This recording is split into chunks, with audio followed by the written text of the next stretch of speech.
Are you ready? Yeah. Are you ready? Are you ready? Are you ready? Because we're back. We're back.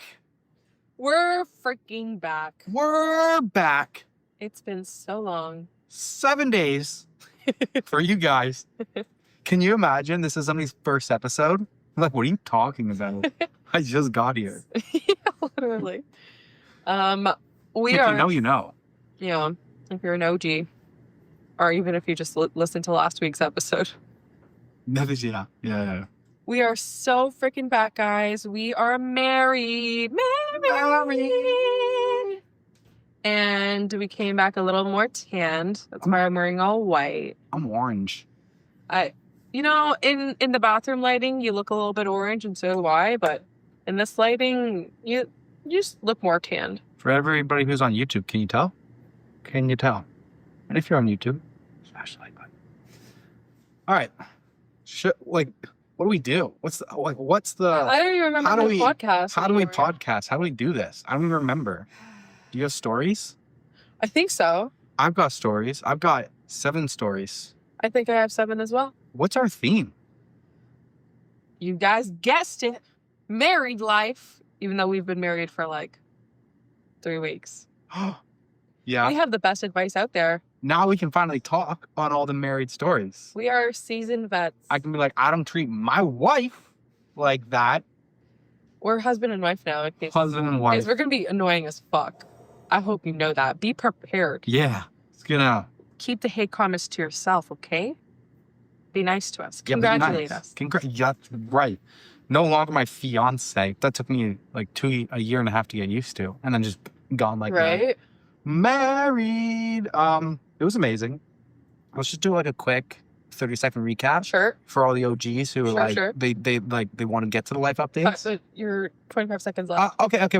We went to Italy. We got married. It was amazing. Tuscan Valley was amazing. And then our cruise, we ate so much food and we stopped at so many places. And our life has been like nonstop for the last 3 weeks. And it hasn't stopped yet because we got home and we're just going right into the next thing. So there's that. But regular times we'll get into the life updates at the very end. But let's go through like 2 hours worth of Reddit stories for you guys. Give you guys the juiciness that you guys came here for. And then if you like us a little bit, you can hang around for those life updates at the end. Let's do it up.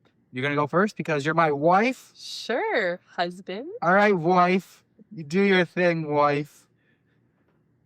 You got this, wife. Ready when you are, wife. I called my wife ungrateful, canceled our date, and left her in the car to cry. How do I make her feel what I feel? My 31 male, wife, 30 female, and I have been together for 2 years now. Just got married recently. We are compatible in every other way except when it comes to her idea of gestures and how she feels love. She actually really likes traditionally romantic things. It doesn't come naturally to me, but I oblige because it makes her happy.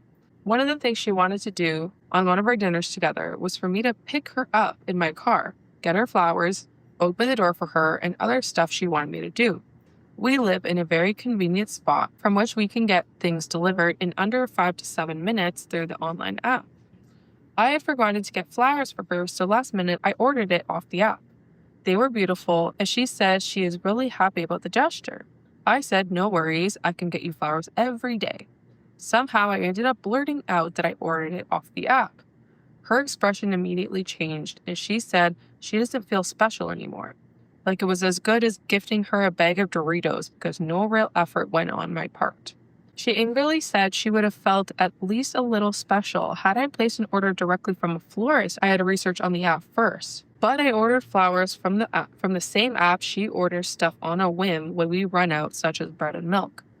I was feeling frustrated at this point and admittedly got mad at her because it felt so silly and I felt unappreciated from the lack of gratitude when she said my gesture doesn't feel thoughtful anymore. I said, was the gift thoughtless or are you thankless? She started crying. I ended up leaving her in the car downstairs in the complex and headed upstairs as I no more felt like having dinner with her. Oh, man. This is tricky, and I feel qualified to answer this now. We are. Because we're husband and wife. Because you're my wife. I'm qualified because I'm a husband. Okay. Prepare to be sick of us. Okay. I'm sure you're happy for us, unless this is your first episode, and if that's the case, Not a great first impression. I'm sorry. Okay, at the beginning, there's just so much. I feel both ways. Like, was the gift thoughtless, or are you thankless? I could see that going both ways. I can, for sure. The part that's I find interesting right at the beginning, we are compatible in every other way except when it comes to her idea of gestures and how she feels love. Is that not like the biggest compatibility thing? You know what? I don't actually think so, because like there are different types of love languages, and I think that's what OP is trying to get across. Like, Okay. her love language is receiving gifts. Okay, what's your love language? All of them. Yeah, I know, right? Quite literally. all of Everything. them. Show me love in every type of way. Actually, Every I do form. not have one specific. I think we've talked about this before. Yeah, we have. But yeah. And then so the part where he's like, I was late, so I ordered them off the app. And she's like, well, it's the effort that counts. Okay, I could kind of see that. Mhm. But is because, when you go to the store and you pick them out. But wait, did you want him to show you effort, or did you want flowers? Because he says, one of the things she wanted me to do on one of our dinners together was for me to pick her up in my car, get her flowers, open the door for her, and other stuff she wanted me to do. So that's where I'm like, okay, does she want flowers, or does she want an effort? Okay. I think- Nobody actually cares about the flowers. Right? It's like she It's wants effort. The gesture. He could have showed up with a teddy bear that he picked out from Walmart, Mhm. and it would have counted the same. Exactly. Unless she It's really did the only thought. want flowers. But she obviously mad because it's not just about the flowers. Yeah. And then another part that gets me is like, one of the things she wants us to do is on our dinner dates together was for me to pick her up in the car. Like, Did they not live do they not live together? Did, we come down the elevator floor, we're walking out to the condo. Oh, Instead that's of- probably right. Yeah. Instead of both of us walking down to the parking garage, I walk down to the parking garage and I pull the car up and I pick her up. That's probably it, because he did say, We live in and an I ended up area. leaving her in the car downstairs in the complex. Yeah, So and it's headed right. upstairs. So I think they lived together. And I would hope so. She wanted like a cute date, like first date vibes. Yeah. So I could totally see where she's getting mad from. It was like the effort and stuff. But then she's like, you should have researched it first before you ordered on the app. But at the same time, it's like, how does it matter how he got the flowers? Mhm. Like, what if he got the flowers an hour ago? Like, wasn't late and he used the app to get them? Does that really matter? So I'm torn on this one. I don't know. Yeah. Okay, I think the biggest thing for me, as soon as I read the title, I called my wife ungrateful, canceled our date, and left her in the car to cry. How do I make her feel what I feel? Well, first off, you're a fucking asshole. So can you imagine? as soon as I read the Can title, you imagine that I left you in the car to cry? no, that's not the issue here. How do I He make her called you feel what I ungrateful? feel? How do I make her feel what I feel? I mean, that's fair. No, it's not. No? That is not cool. Oh, okay. No, sorry. Don't burn me at the pitch. That's not what I meant. I'm like, I I'm didn't- questioning No, you no, now. I didn't mean to make it. How do I make her feel what I feel? I've read it more as how do I make her understand what I feel? It's just a way to get even. Yeah, that's how he typed it. That's not what I had in my head. My Okay. head was like, how do I make you understand my feelings? how I'm feeling. Okay. Yeah. He's an asshole. He also has no patience. Yeah. Number one thing, they say happy wife, happy life, but like, just get patience. Have some patience. Patience solves everything. You have a lot of that. I got all the patience our I got relationship needs. So lucky, guys. I hit the freaking jackpot with patience over here, because you have to have patience to be married to me. I got a lot. Like if there was like like a stats when you're picking your character in a video game, and like one of them can run fast, one of them strong. The bars that go up. Yeah. If there was a patience bar, I'm like 110%. You are. I got like I unlocked a couple extra squares at the top of the bar, the meter bar, because he's like, her expression changed. She doesn't feel special anymore. Blah blah blah blah blah. I was feeling frustrated at this point and admittedly got mad at her because it felt so silly. I felt unappreciated from a lack of gratitude when she said my gesture doesn't feel thoughtful anymore. So I just feel like he has no patience there. Yeah, I think he like is tired of her. Yeah. I On the don't think he cares to actually make an effort in Yeah. giving what's it called? I love when you can't No. think of what you want to say. We have an I'm episode supposed to title. magically come up with the We word have for an you. episode title. Oh, okay. I'm just supposed to magically know that. I love how you like looked at me and you're like, fill in the blank here. Weaponizing competence. That's what he's giving. kind It's of. like, oh, you asked me to do this. I did it for you. And I it's don't not know. good enough. I wouldn't go that far because you know what? Like he didn't get the flowers, then he realized last minute I don't have the flowers, and instead of just going like, oh, I forgot the flowers, like the date should be good enough anyway, he last minute ordered them off the app. So he kind of put in like a little rush effort. I'm torn because I think his reaction sucks. I think his reaction sucks. I think his attitude sucks. I Yeah. think his patience needs more. But another point too, it's like he's feeling silly and felt unappreciated from the lack of gratitude when he's like, this is what she wanted, and he's like trying really hard to do what she wants, and it seems like, you know, nothing's good enough. So it feels like there's other tension in their relationship because Yeah. There's built up resentment. it's tough because I could totally understand like you saying like, oh, like I want this in our relationship and stuff, and it being like a positive thing and like you do it and it's great for the relationship. And I can see it going the opposite way where it's like where you're demanding for it and your expectations are here for like what you want, and then it comes up short. That your partner's, you know, what they do for you comes up a little bit short, and you're like, I wanted this. Mm-hmm. Where it's like on the flip side, it's like, why are you demanding so much? So it's tough, but I am overwhelmingly leaning towards fuck this guy. Okay. Glad. Yeah. All right. Top comment. Quote, how do I make her feel what I feel? Is a sentiment that leads to divorce. It's an eye for an eye. You need to share your feelings without placing blame in effort to bridge the disconnect. Be humble enough to accept that you might not fully understand her position before immediately dismissing it. Seeking to make each other hurt because you were hurt is a cycle that leads to deep resentment. You know what's a cycle that leads to deep resentment? What? Leaving your partner alone to cry in the car. 100%. Did you lock the keys? Did you lock her in there? Did you lock the doors behind him? Like, how could you do that to somebody you love?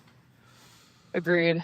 Yep. Microdosing has changed my life. This episode of ThreadTalk Podcast is brought to you by Schedule 35, my go-to for staying productive and getting my creative juices flowing. We've all been there, having a million things to do and no motivation to do them. I've been on the Schedule 35 program for a year now, and it's been a big game changer for me. It helps me stay laser focused on the important things, but also opens up my mind for some creative thoughts. Which in turn helps the show be even better.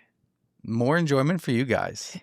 Their vegan capsules are accurately dosed for you to give you the edge you need on your toughest days without any hallucinogenic effects. Schedule 35 is on a mission to destigmatize and educate on the science and real-world benefits of psilocybin, as well as making it accessible for everyone. Each order ships discreetly and comes with a microdosing regimen that helps you stay on track. Ready for your best day ever? Head over to schedule35.co and use our code ThreadTalk for 15% off your order. That's schedule35.co with the code ThreadTalk for 15% off all orders. Thanks to Schedule 35 for sponsoring this episode. Now, back to the stories that you love. All right.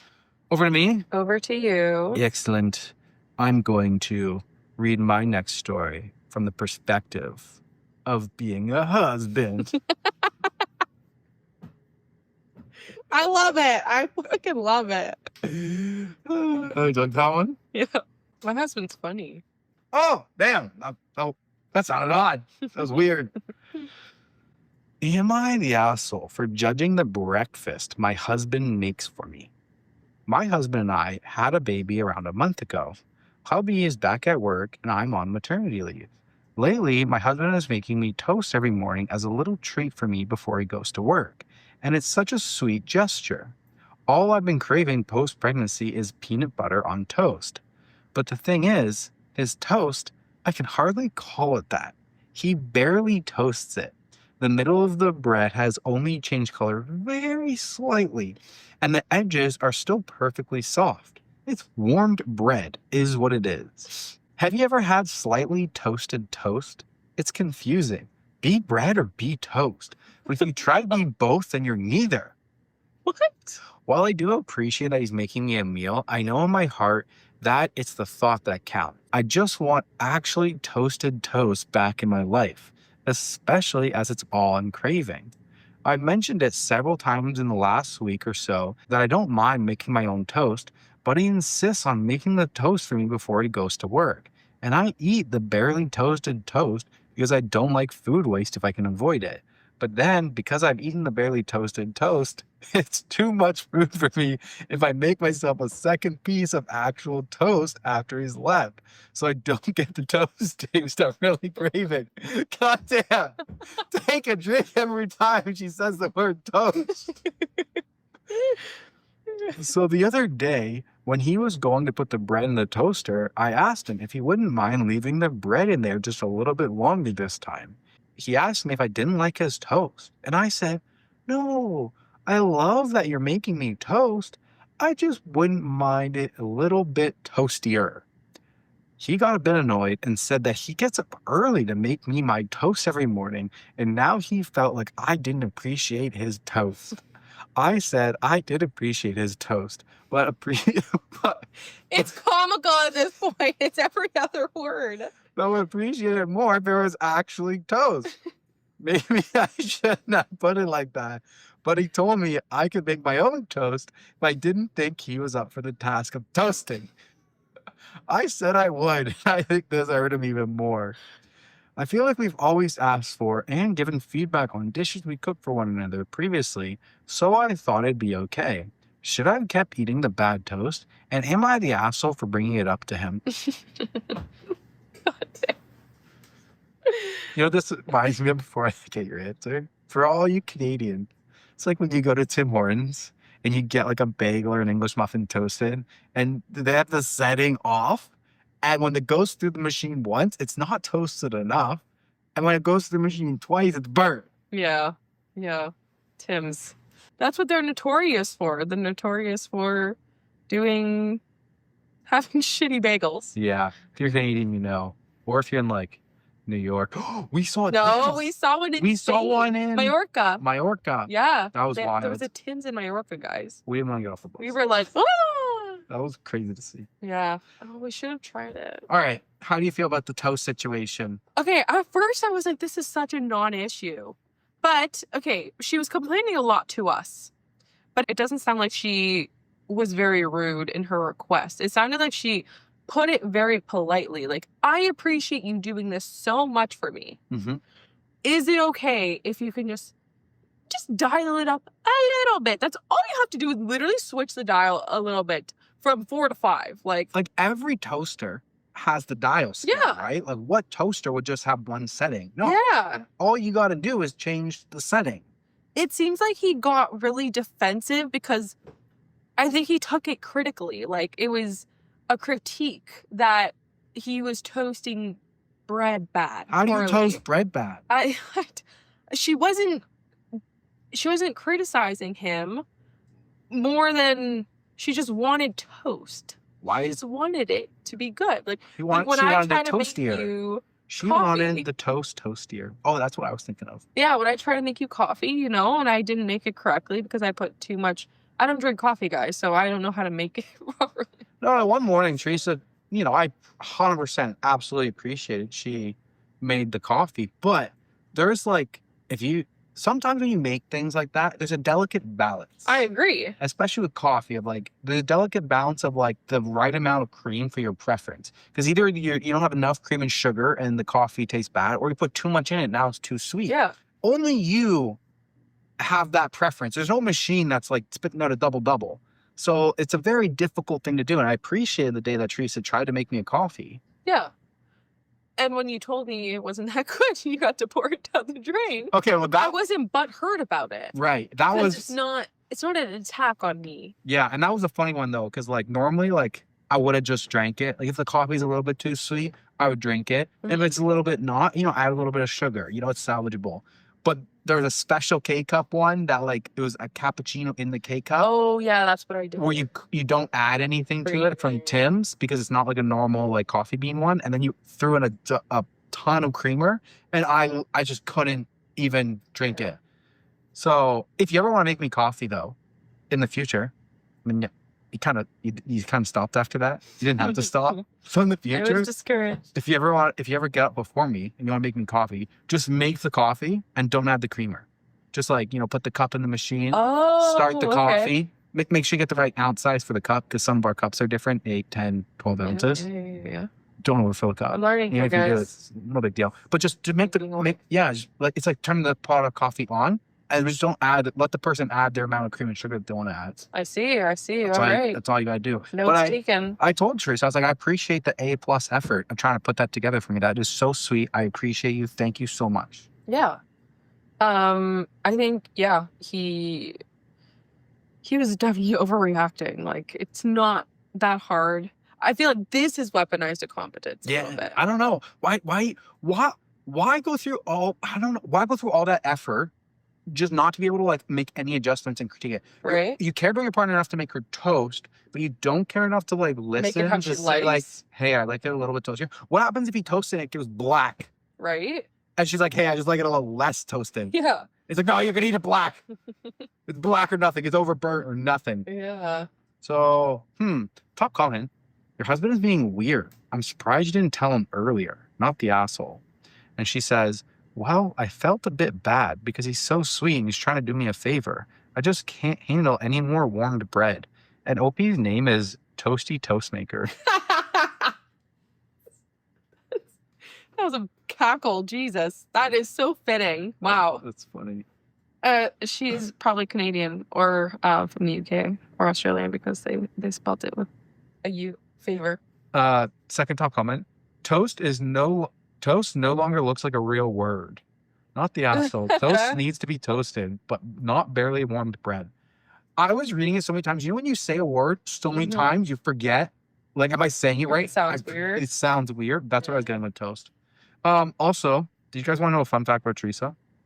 We'll be grocery shopping, and she'll be like, we need to get some toast. I'm like, where the hell are you buying the toasted bread? We're buying bread. We're not buying toast. I call bread toast all the time. You do. It's an odd thing. Do you want a slice of toast? That's okay. Oh yeah, That's fine. What do I say? You say we need to buy toast. We need to buy toast. Yeah. It's normal to me. I don't know. Can you get the toast from the cupboard? Yeah. Grab the toast. Can you get me some toast from the fridge? Yeah. Something like that. Question. Does anybody else do that? Everybody else call it toast. Question here for you. Without confronting him, can you think of a way that she can get her toasty toast? Making it herself? You can't waste food in this scenario. Oh, what? Yep. You want to put it back in the toaster with the jelly on it? It's peanut butter, but nope, that's not what I'm thinking. What else you got? Air fryer. That's a possible solution. Buy an air fryer, put it on the counter so that when he leaves, you can put the whole thing into the air fryer and toast it a little bit. That actually would probably taste good. Like a little bit warmed peanut butter. I would love some toast right now. I was thinking, could you just go to the toasting machine and just adjust that dial? Oh, that's a Do you think he solution. probably doesn't touch the dial? He probably puts the bread in, clicks the thingy, and that's it. Just You know go what, over there though? and just turn it from 2, because that's what he's toasting at, level 2, and go to 4. Now that I'm thinking about it, I don't think all toasters are like that. I think they are. I think sometimes they're buttons. Like a microwave? we You gotta have a set the dial. timer? I don't know. How do your toasters work, guys? You let us know in the comments. All right, back to you. All right. Am I the asshole for not siding with my husband after my daughter started giving him the silent treatment over a paternity test? My daughter, 16, is about 16 weeks pregnant. The father is her 19-year-old boyfriend, who she's been with for 2 years.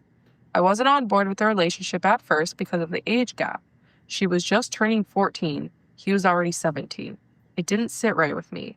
But my husband, her stepdad, talked me into it. He's been friends with the boyfriend's family forever and kept saying how he was a respectful kid from a good home and that we'd just be stirring up unnecessary problems if we got in the way. I let it go, but I'm starting to really regret that now. So a couple months ago, she comes up to us and says she's pregnant.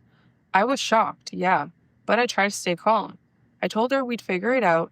My husband, though, immediately questioned if the baby was even the boyfriend's. Didn't even hide it. He just launched right into accusing her of lying.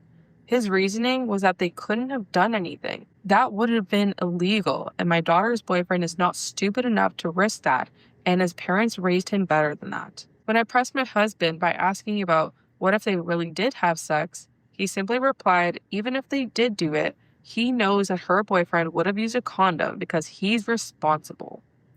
My daughter obviously denied and cried doing so, but he wouldn't let up. Told her if she didn't agree to a paternity test, he wasn't going to support her at all. That turned into a massive fight between us. I said he was being cold and cruel, and he said I was letting her manipulate me. We argued constantly for weeks. He kept acting like I was betraying him by not siding with him, but I was just trying to protect my kid. We had to wait until my daughter was further into her pregnancy until we could actually do the test, and it was a very dark time for my daughter. She completely shut down, barely left her room, only seemed to eat for the baby, barely spoke. I caught her crying so many times, and once overheard her telling her boyfriend maybe she should give up the baby for adoption because no one believes in me anyways.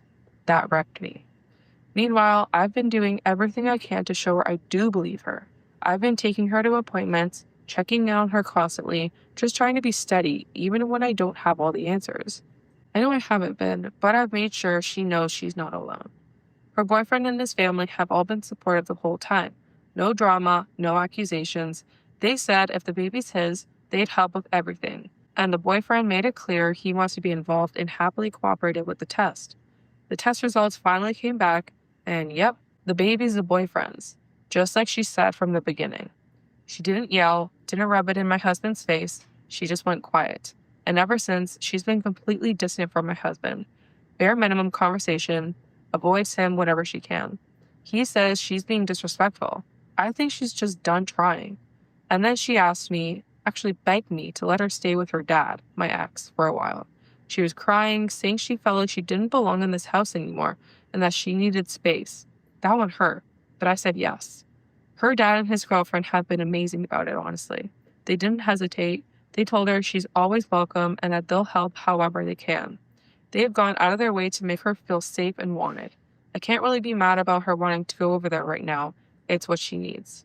Now my husband's mad at me. Says I'm letting her treat him like garbage and that I failed him as a partner by not backing him up. We got into it again. He said I've been undermining him for months.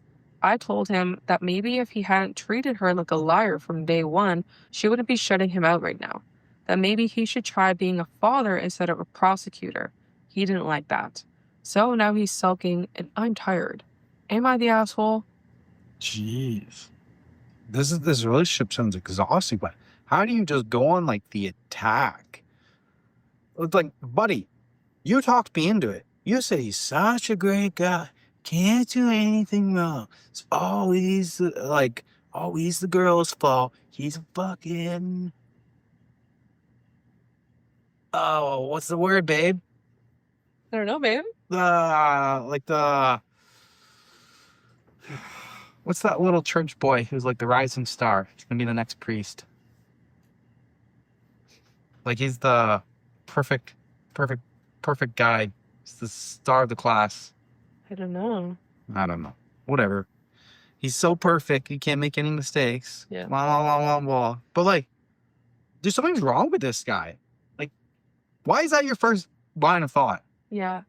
I think he's a bit of a narcissist. Hugely. Because he made it about him. Like, he didn't want it to reflect poorly on him because he gave permission and whatever. He vouched for him. Yeah, he vouched for him. He what's the word when you ask your my dad for permission? There's like a permission. No. Blessing. He gave the blessing. Like this was all like his doing. Like he basically approved this relationship. And it was based on the fact that the boyfriend was such a good guy. Yeah. And now dad is being proved wrong. Newsflash. All teenagers are horny and they like to have sex. Yeah, exactly. 14 and 17 is wild. That's I couldn't. Oh my God, I couldn't. No, it's too much for me at that. That is Like 3 years now is like whatever, ages. but at that time, like that's way too big. That's, what is that, grade 9, grade 12? holy That's shit. like grade 9, Yeah. grade 12. Like that's, and they were, Yeah. that's, I don't like that at all. That is not okay. But yeah, like he's definitely reacting this way because he He knows it's encouraged going to it. reflect poorly on him. yeah.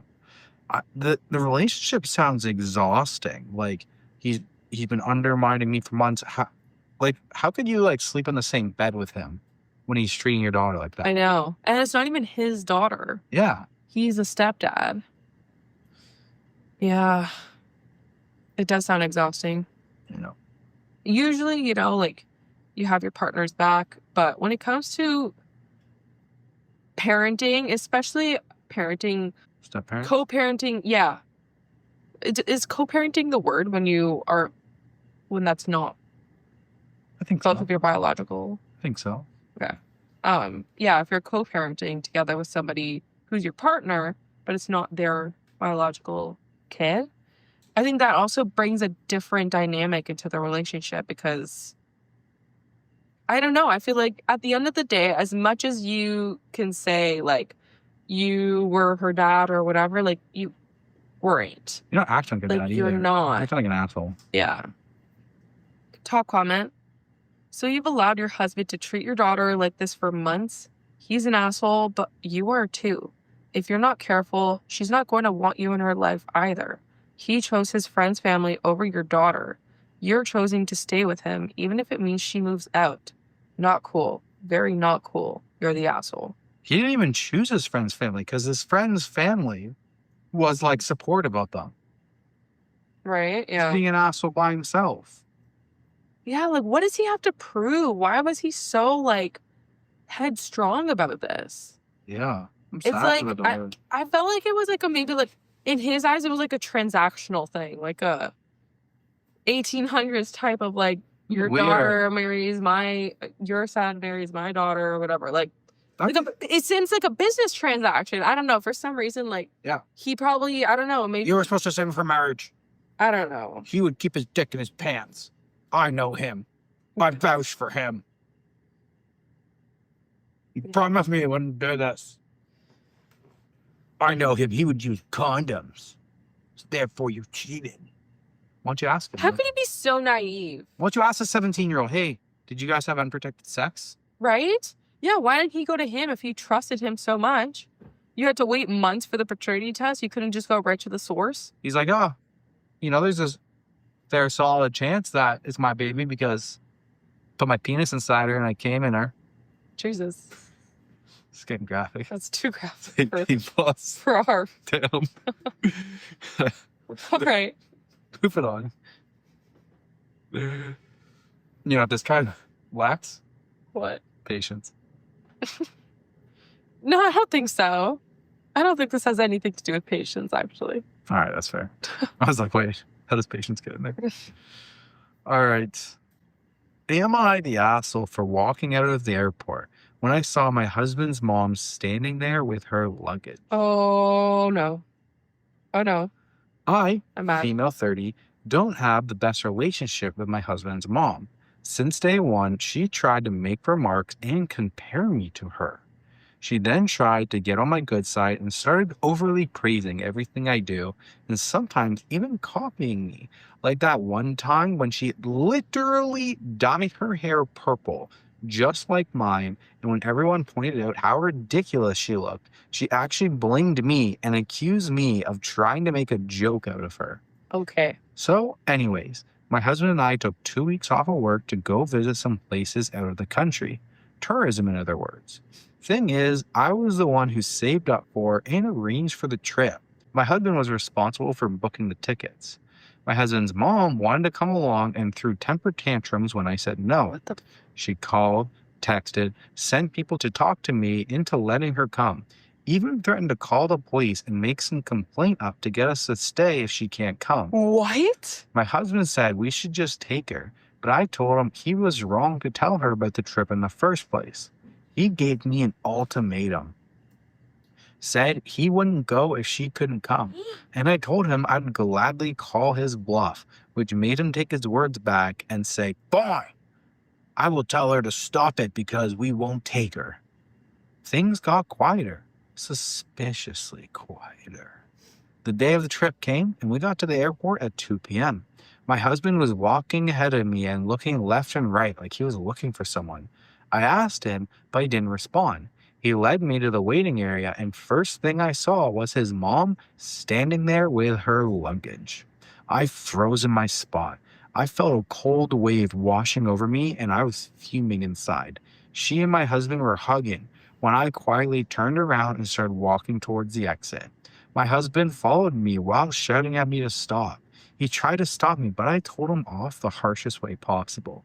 He tried to say I was overreacting and that his mom was there anyway, and I should let it go and not mess the trip up for us. I told him he and his mom could still go and that I was going home. I went home and sobbed into my dog's fur for several minutes. Turned out he booked her a ticket without me knowing. An hour later, he came home yelling and raging about how pathetic and spiteful I was to walk out and go home and ruin the trip last minute. I told him he caused this to happen. He said that I was being so hard on his mom, it's ridiculous. I refused to fight anymore, but he kept on berating me, then called my family to tell them that the trip was canceled and that it was because of me. My family said that I shouldn't have ruined it for myself and should have sucked it up and done my best to enjoy it. Did I really overreact? You are underreacting. Why do you not have divorce papers in your hand right now? Go get a lawyer right fucking now. Go get those divorce papers written up. And oh my God, no, this is not happening. In what world? In what world is the mother-in-law going to be like, I'm going to call the police and make up a lie about you if you don't let me come? And the husband's just like, let's take her. Let's take her. You don't think it could have been fun? Mm. Talk on, man. I don't want to call the divorce card, but divorce. You told your boundaries. You said no. She crossed it. Your husband told you he would tell her no. He lied. He tried to pin you in a corner by not saying anything and bringing her anyways, and got upset that you refused to be a part of his little trap. And then to berate you? He's not a good man. He needs to go, not the asshole. And the person who commented this, username is peanutbutter_toast.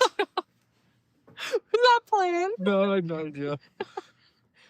No, I've never been so sure about a divorce on this podcast. This is quite literally the most divorce-worthy thing besides cheating. How much do you think that he did? Do you think he just booked her a ticket and they're supposed to share the hotel rooms when they get there? Do you think he booked her separate hotel rooms? Do you think he booked hotel rooms that are two queens? Two queen-size beds? Oh my God, probably. Did he book tickets for the excursions that they're going to go do, the places that they're going to go see? Did he book all that extra tickets and stuff?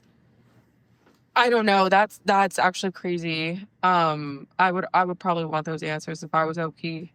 Another thing though, he said like, you're being too hard on my mom, you're being too harsh or whatever. Yeah. It's really not about her. Like, it's not about, I think, like in my head, if you're being harsh on someone, it's because you don't like them or you're being rude to them or whatever. Even if you were best friends with your mother-in-law, you are still valid in saying you do not want her coming on your trip with your husband. Yeah. It doesn't matter what kind of relationship you have with them. You want a trip with your mom so bad? Just book one for them. Marry her. Oh. Just go ahead and marry her. Wasn't on that far. No, but he should. You just They're in love. take a separate holiday with them. They're in love. They wanna.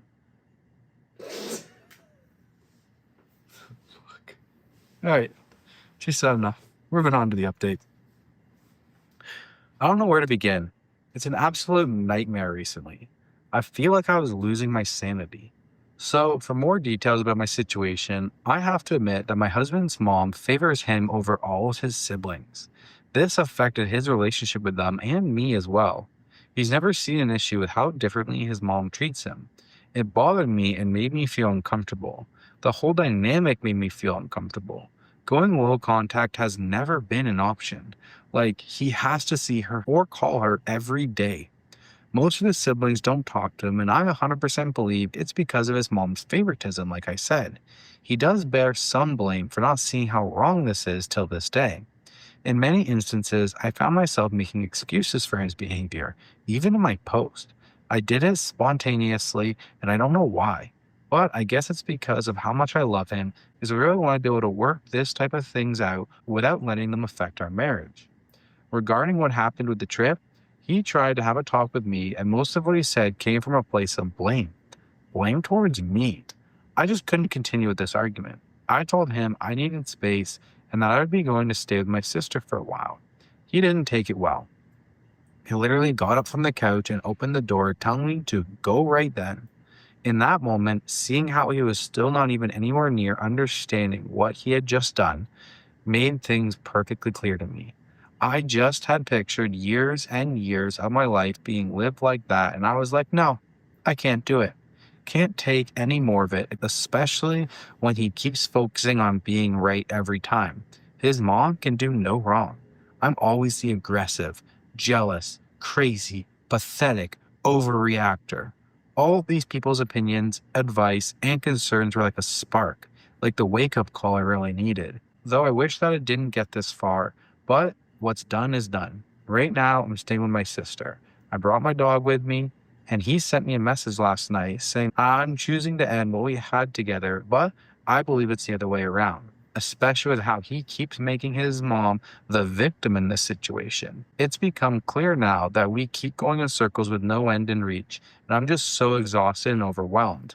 I'm not mad at him, and I don't expect him to change, but at least I'm given options to decide what is best for me and my future, even if it's separation and divorce. A big thank you to those who reached out with resources that I feel very, very lucky to have come across.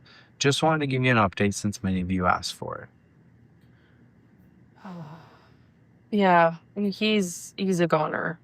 There's no coming back from this. You're done. Done. You're done, bud. You're done. You're done. He deserves divorce. Do you, okay, obviously she did the right thing. But this sounds like a freaking movie plot, man. Yeah, I know. Mom's at the freaking airport. I would be seeing red. Oh I my would God. be this is like obviously this has to be a reaction. There's no reaction, but let's just, hypothetically you get a redo on the day, Groundhog Day. You wake up the next day, the same freaking thing's gonna happen to you. Going to the airport. It's the day you're going to the airport. You get on the flight. You go. You make it the worst time ever. The flight attendant, she's sitting beside you in the aisle. Flight attendant's handing you your drink. Oops. Sorry, I spilt it on you. Second drink comes along. Oops. Sorry, I spilled it on you. Meal comes along. You keep dropping all the food. No matter what side you're on. You're on the window, you drop it. You're on the aisle seat. Oh, you stumbling to the right. She's at the window. Whoa! She's at the window. Your husband's in the middle. You're in the aisle. Zip. Chuck it towards the window. You go into the actual trip. Any chance that you get, sabotage the shit out of that trip. Lose the tickets. And then divorce his ass. Yeah, we can get back. Yeah. Just for entertainment. I like it. Yeah. I like it. Yeah. But obviously you're going to do this every single time. Yeah. Back over to you, my wife. Guys, it's time for my wife's story. Teresa, my wife, is going to take over, and Teresa, my wife, is going to read a new story. Yes, I am. Her Instagram changed. If any of you guys follow her personal Instagram, it changed. I did. It's Teresa Couture now. I don't accept random people. No, she can't follow Teresa's personal. But if you want to follow us, because we're awesome, you can check out our Instagram at Denver and Teresa. Yes. For all wedding stuff. Lots of stuff on there from the wedding and the cruise. Okay, my wife, have at it. Wait. Am I the asshole for throwing a cup of cold water on my naked husband? My husband has been tested for ADHD, but he doesn't have it. He has the kinds of problems that are associated with ADHD, however. He says writing lists, making a schedule, setting alarms, etc. is physically painful for him, and he'd rather just deal with occasional emergencies rather than be proactive. The specific problem? He often forgets to push the shower diverter valve down. You know, the little rod on the tub facet that you push down to make water fill up the tub and you pull up to make the water come out of the shower? For nearly 20 fucking years, I have been asking him to push that down. Since I was literally a teenager, I've been asking him to push that fucking thing down. At least twice a month, I have a very unpleasant wake up / cold shower because I turn the water on and I get a cold spray from the shower. And every fucking time he's apologetic, and then a week or two later, it happens again. He will do better for a while, and then he slips up again. He is always telling me that he's working on it. And hasn't he been better about it lately? But somehow he's always working on it, always improving, but it never fucking stops. Today, I just fucking had it. I stepped into the shower, turned it on, and had a very cold and rude awakening. I couldn't fucking take it anymore. I grabbed the cup by the sink and I filled it with about 3 inches with cold water and walked out to where he was standing naked. He had just taken off his pajamas and was going to take a shower after mine. Without warning, while he was looking down, I held the plastic cup firmly in my hand and grasping it tightly, I jerked that motherfucker in a 45-degree angle to get the cold water all over his torso and face. I told him that his apologies were worth the paper they were written on, and I was tired of listening to him congratulate himself for getting better when I had been asking for 20 fucking years to stop doing this shit. I told him I don't accept his apologies, and the fact that it's an accident does not excuse it. I told him that from now on, every time I'm taking a cold shower, so is he, that I refuse to be a second-class citizen in my own home any longer, and if he refuses to make changes to treat me better, I will instead make changes to treat him worse, because I will not tolerate this any longer. I'm going to continue to surprise throw a cold cup of water on him every time I get a surprise cold shower. I'm tired of fucking asking and begging for basic fucking respect and not getting it, with the implication that I have to fucking put up with this forever. So Reddit, I know I'm probably an asshole, but am I a justified asshole? Not even close. I'm so fucking confused. She hates this man. What? She hates this man. 20 fucking years! I've put up with this bitch over here. What? In the actual fuck? Okay, I know what she's talking about, but let's go back. My husband has been tested for ADHD, but he doesn't have it. He says writing lists, making a schedule, setting alarms, whatever is physically painful, and he'd rather just deal with occasional emergencies. What the fuck does that have to do with the shower diverter valve? So irrelevant. Are you and I wanted to put a reminder in his phone? I don't understand. This is not on the schedule. It's not writing a list. It's not setting an alarm. So how any of those things have anything to do with the shower diverter valve? Completely agree. I got an answer to your problem. Check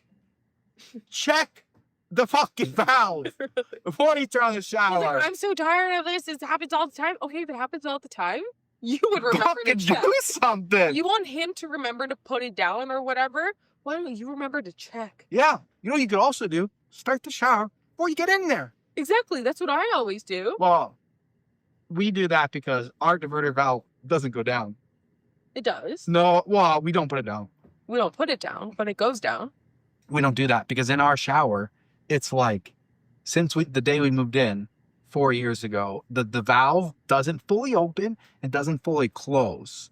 So I've just kind of pulled it up as hard as I can, and it will never go down because it's like corroded up in there. And it always, whenever we shower, we don't get full pressure because 10% is always draining out the bottom. Okay, but let me ask you this. It. But would we touch it even if we didn't have a corroded off issue? I honestly don't know. What do we do at Kat's house? Why wouldn't we put it down? I mean, why would we touch it? Right? We don't take baths. You don't just shower all the time. Yeah. I feel like she's got such a fucking hard on for this thing. Yeah. Because I think she's got OCD. Like, yeah, she needs to step into the shower tub before she can turn the shower on. She needs to be in the fucking zone. Like, literally, if it's such a problem for you, maybe you would look. Exactly. Maybe you would check. Exactly. If there was such a huge deal for you. If it was as bad as you're saying it is, that he does this all the time, You would check. then you would remember to check. You're the fucking problem. Yeah. Literally. Oh my God. This is wild. She's just hyped up on this. He's not touching the valve. She hates him. You could also turn the shower head to the side so it doesn't Right? spray you, but it's still kind of get you. Start the shower while you're out of it. Yeah, exactly. Who wants cold? You're still getting cold water touching your feet. You're still like getting that cold breeze. You're still getting splattered. You would hate that. Splattered with cold water. So why wouldn't you start it before you get in the shower? Right? Oh, you're saying like even if it was.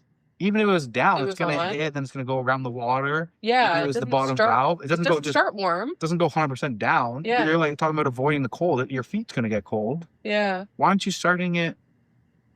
Yo, she's the problem. Agreed. I've been dealing with this for 20 years. He's been putting up with your ass for 20 Literally. years. You sound psychotic. This sounds Get a grip. psycho. Top comment. You're the asshole. For nearly 20 years, you could have learned to take 2 seconds to look at it yourself. This is a you problem, not him. Like literally. The next one, I'm honestly scratching my head at getting into the shower before the water goes on. Like, even if it's coming out of the tub faucet hot, the initial shower water will be cold. Yes. Plus, you want to stand there naked and cold waiting for the water to heat? Exactly. No, it's so true. Yeah. You get in the shower right away. Or no, No, I always turn the valve on. you sure? Yeah, I never get in and then turn it on. I hate the cold water. Yeah, you're right. So my solution is I put my hand in, I turn the valve, Oh, and yeah, then I you're get in. right. No, you turn it on like 10 minutes before you even get in. Oh, I get the whole bathroom heated up. You do. I'm not gonna be able to do that anymore. Oh my god. I don't want to think about that part. If I was wondering, it's because we're moving into an RV. Oh yeah, if you're new around here, if you're new to ThreadTalk podcast, first off, welcome. Hope you're enjoying yourself. I hope you're having an excellent time. I hope we're entertaining you. But yeah, we're in the crunch time. We have 2 weeks. The time that you listen to this, I think, is actually We'll be in the RV. We'll be in the we're currently living in an RV. I mean, What's for that? you, currently for us, we're thinking about living in an RV. We're not thinking about it. We're doing it. Right, but we're not there yet. Like we're in we have 2 weeks. We're in the transition period. Yeah. I'm going to work on the RV tomorrow. Woohoo! All right. So overall vote was asshole poo mode. Yeah, this would be a Beep, freaking beep. pool mode. All right. There are a couple edits from her. Question: why don't I just check myself? / why do I expect him to leave it the way I want it left? Yeah, why are you such an asshole? Answer: I don't expect him to leave it the way I want. What I expect is for him to leave things the way he found them. When he walks into the bathroom, it's pushed down. How do you know that? That's how I leave it, so he doesn't get blasted with cold water. Okay, if that's your logic, sorry, I'm not even done reading. If that's your logic, why don't you leave it the way you found it? Yeah, Like, yeah. what? That's terrible logic. Oh my gosh, she hates him. So are you saying that you pull it up after every time you use it? Where was I? But he doesn't leave things the way he found them. Instead, he often leaves the last 10 or 20% of a task for me to clean up for him. Whoa, this is a huge thing to clean up. Wow. Literally. Question: why don't I leave it the way I found it? Why don't you leave it up if he leaves it up? Okay, yes, this is what I asked. Answer: if I left things the way I found them, I would live in a sty. I would also spend a great deal of energy making things messier, as I would literally be cleaning up to make space for myself and then undoing that work to put things back as a mess. I think she's like blanket Oh my statement God. that over like her whole life. Yes. She's like, I can't do it on this one thing over here because I mean I ever do it everywhere and I have refused to do that. Question: explain your shower to me. Why are you getting in before the water is warm? Answer: just gonna quote user siskikid. Quote: folks, you're misunderstanding her situation. She leans in to turn on the water expecting it to come out of the spigot. Instead, shower mode is still in place and the water sprays out of the shower and onto her head. It is completely rude of the husband to not switch the water flow back to the spigot. when he's finished showering. This is just basic etiquette. No, you're fucking dumb, man. Wrong. Just fucking look at it. Come on. Plus, whose head is going all the way in there? Is the shower pointing directly down? Because I like to have mine on a nice angle. I've never once got my head hit. Also, you can leave your head outside the shower and just put your arm in there. Right?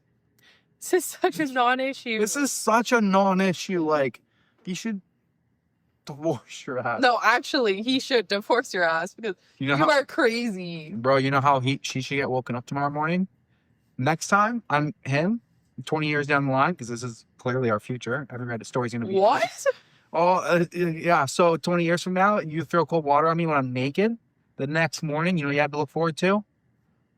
A bucket of cold water with ice. Can't wait. I'm going to find the mopping bucket that we have, or the biggest pot that we have. I'm going to get all the ice cubes out of the freezer, and then I'm going to fill it with cold water. I'm going to put the ice cubes in and let it sit for 5 minutes while I sip on my coffee. And then you're still snoozing on a Sunday morning. Bam! All over you in the bed. Everywhere. I feel like you're kind of waiting for this to happen. You're excited. Hit me with some cold Seem water. eager.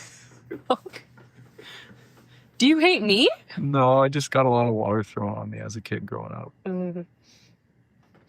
Patreon reference. If you know, you know. If you don't know, come join Patreon. Yay! All right, back to me. My cousin is acting increasingly inappropriate with my wife and mother of my 2 kids, who used to strip. He sent her a love letter. 8 years ago, my 29 male cousin, Joe, 34 male, was getting married. He invited me to his bachelor party. It was me and a bunch of his weird friends I was uncomfortable around. I spent the whole night nursing a beer waiting for it to end.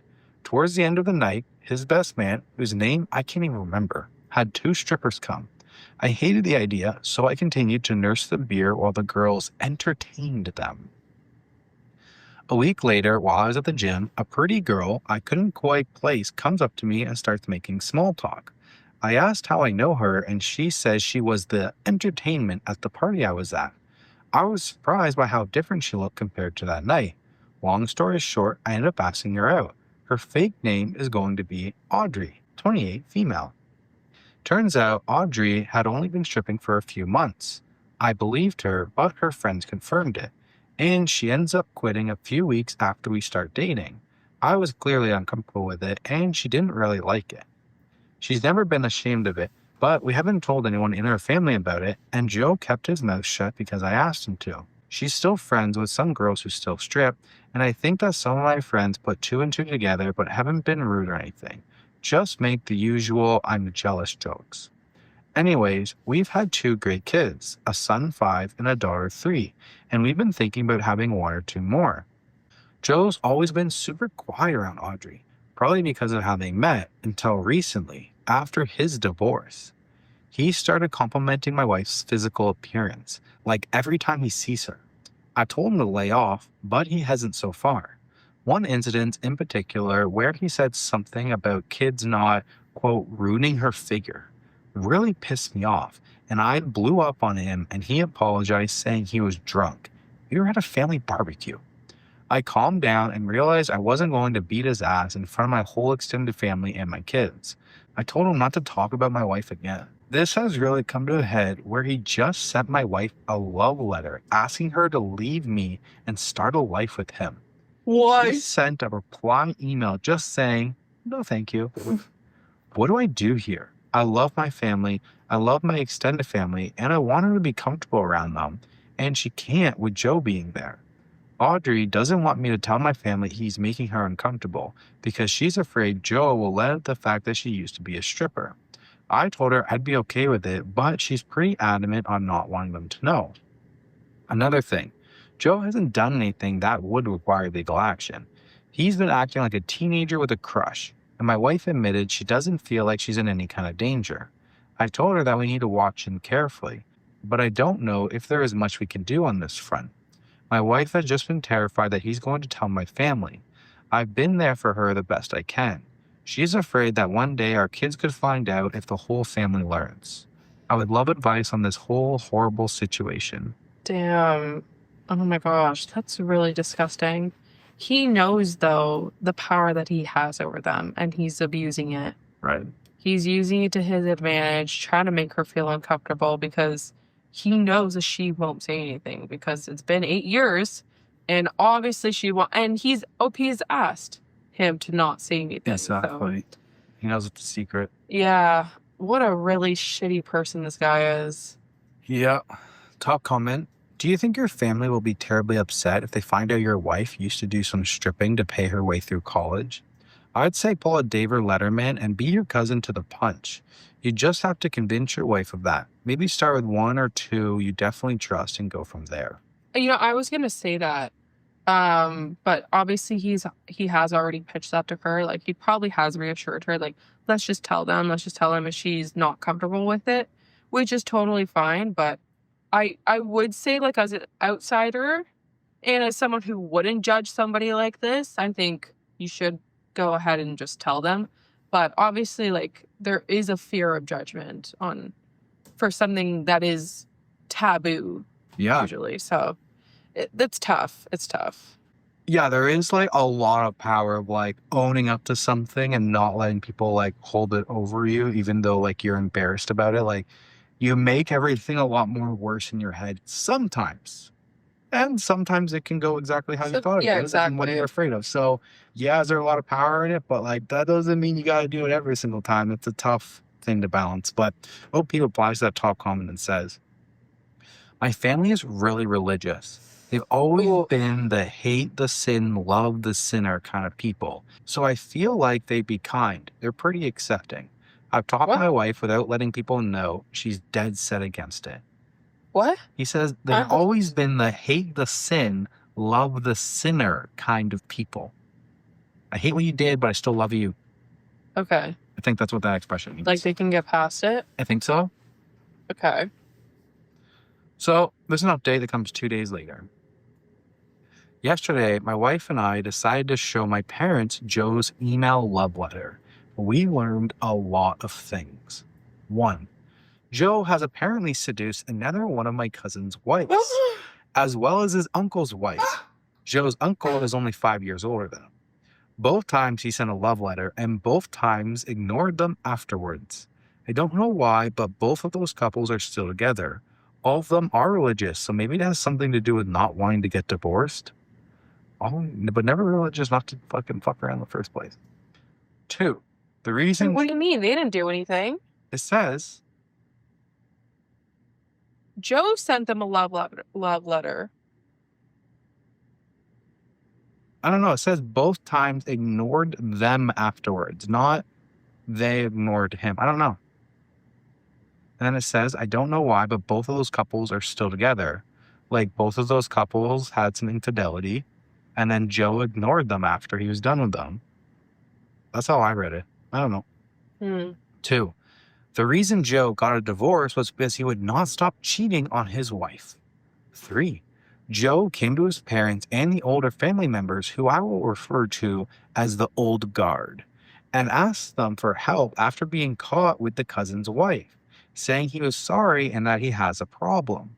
They decided to forgive him, but put rules in place. So he was with the cousin's wife, and I guess his uncle's wife. My parents knew about Audrey. Joe had told his mom, who told my mom, her sister. My mom told my dad. Oh my God. Audrey started crying at number 4, but my parents gave her a hug and told her that they didn't care. It was great, and after some tears, we went back to our house. My parents told me the old guard was going to talk to Joe.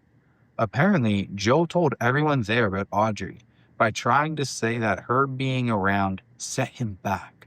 Everyone there didn't know, except for my parents and Joe's parents. He claimed that she made the first move.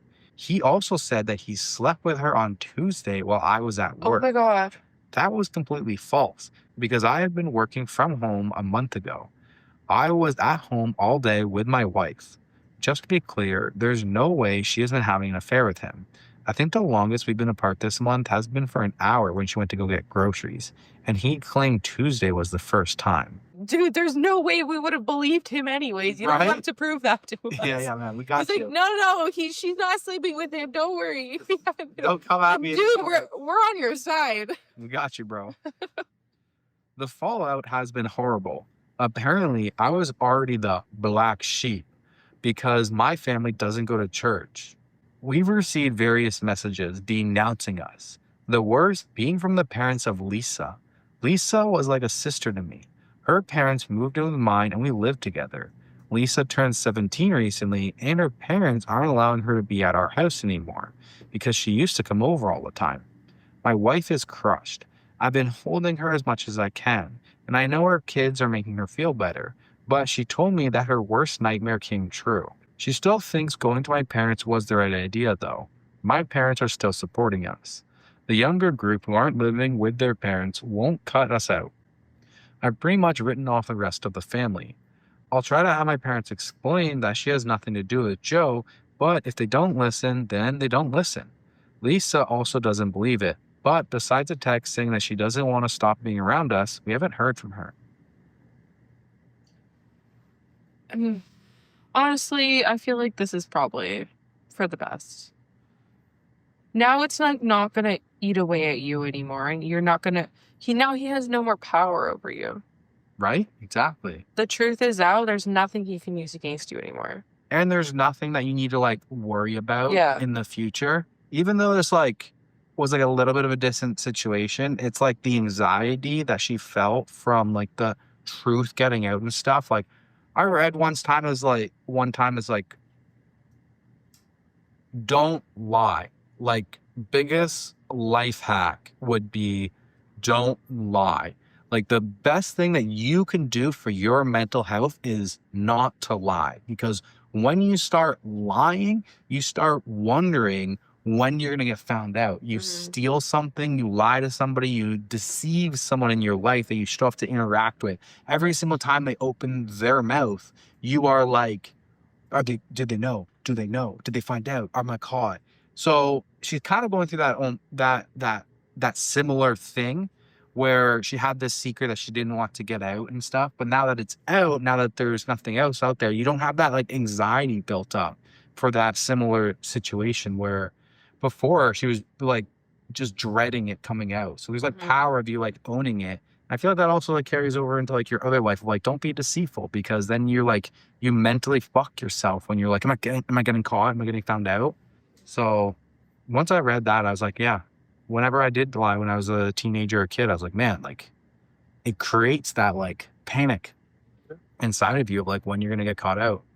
There's a relevant comment here. It says, did Joe really sleep with those other wives? And OP says, he did sleep with them. Both women have admitted to it, according to my parents. I guess he got frustrated that he couldn't with mine. That's box. Someone says, interesting how the stripper seems to have better morals than the holier than thous. Huh.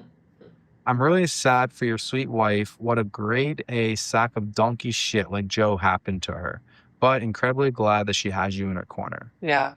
Top comment on the Best of Writer update says, what I don't get is how stripping is a sin, but watching stripping isn't. Joe is trash. Period. Joe is trash. Point blank, period, blood. Not as funny this time? Point. It's funnier last time I said it. No, because it was relevant last time. It was a period story. I know, and it's relevant because the last time we were in New Year's Cheers, we said that. So that's. I'm sorry. Yeah. Yeah. Alrighty. All right. On to you. All right. My husband got jealous over the girl he led on for years at our wedding. I, 25 female, got married to my husband, 24 male. We'll call him Jim.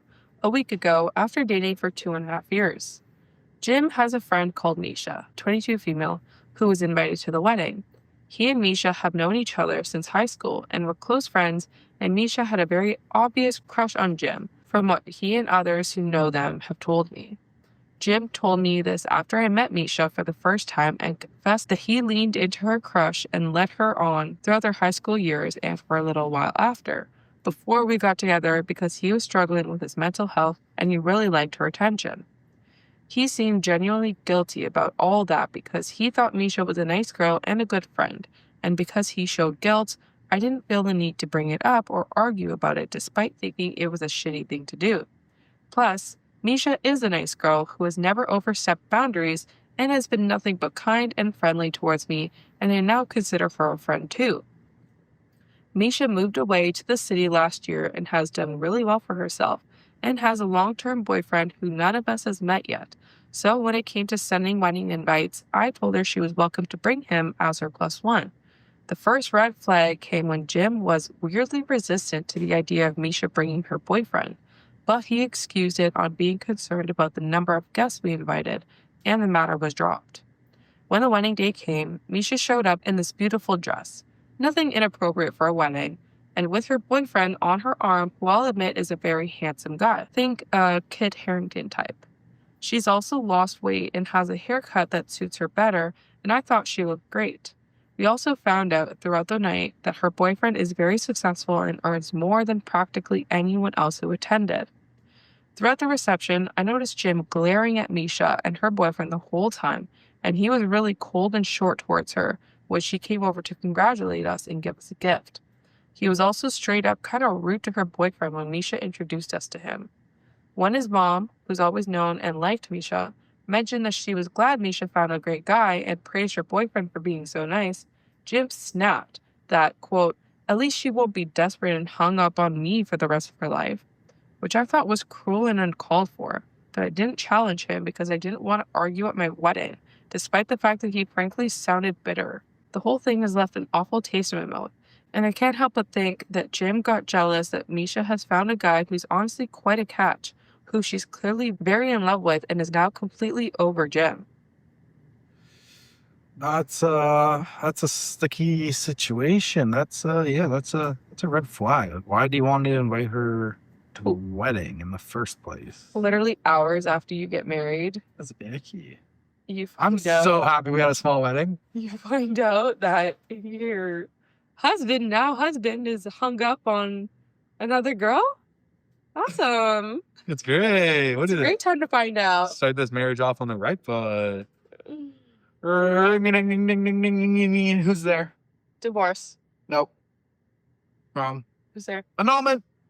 The same thing. No, it's different. It's the same. No, it's different.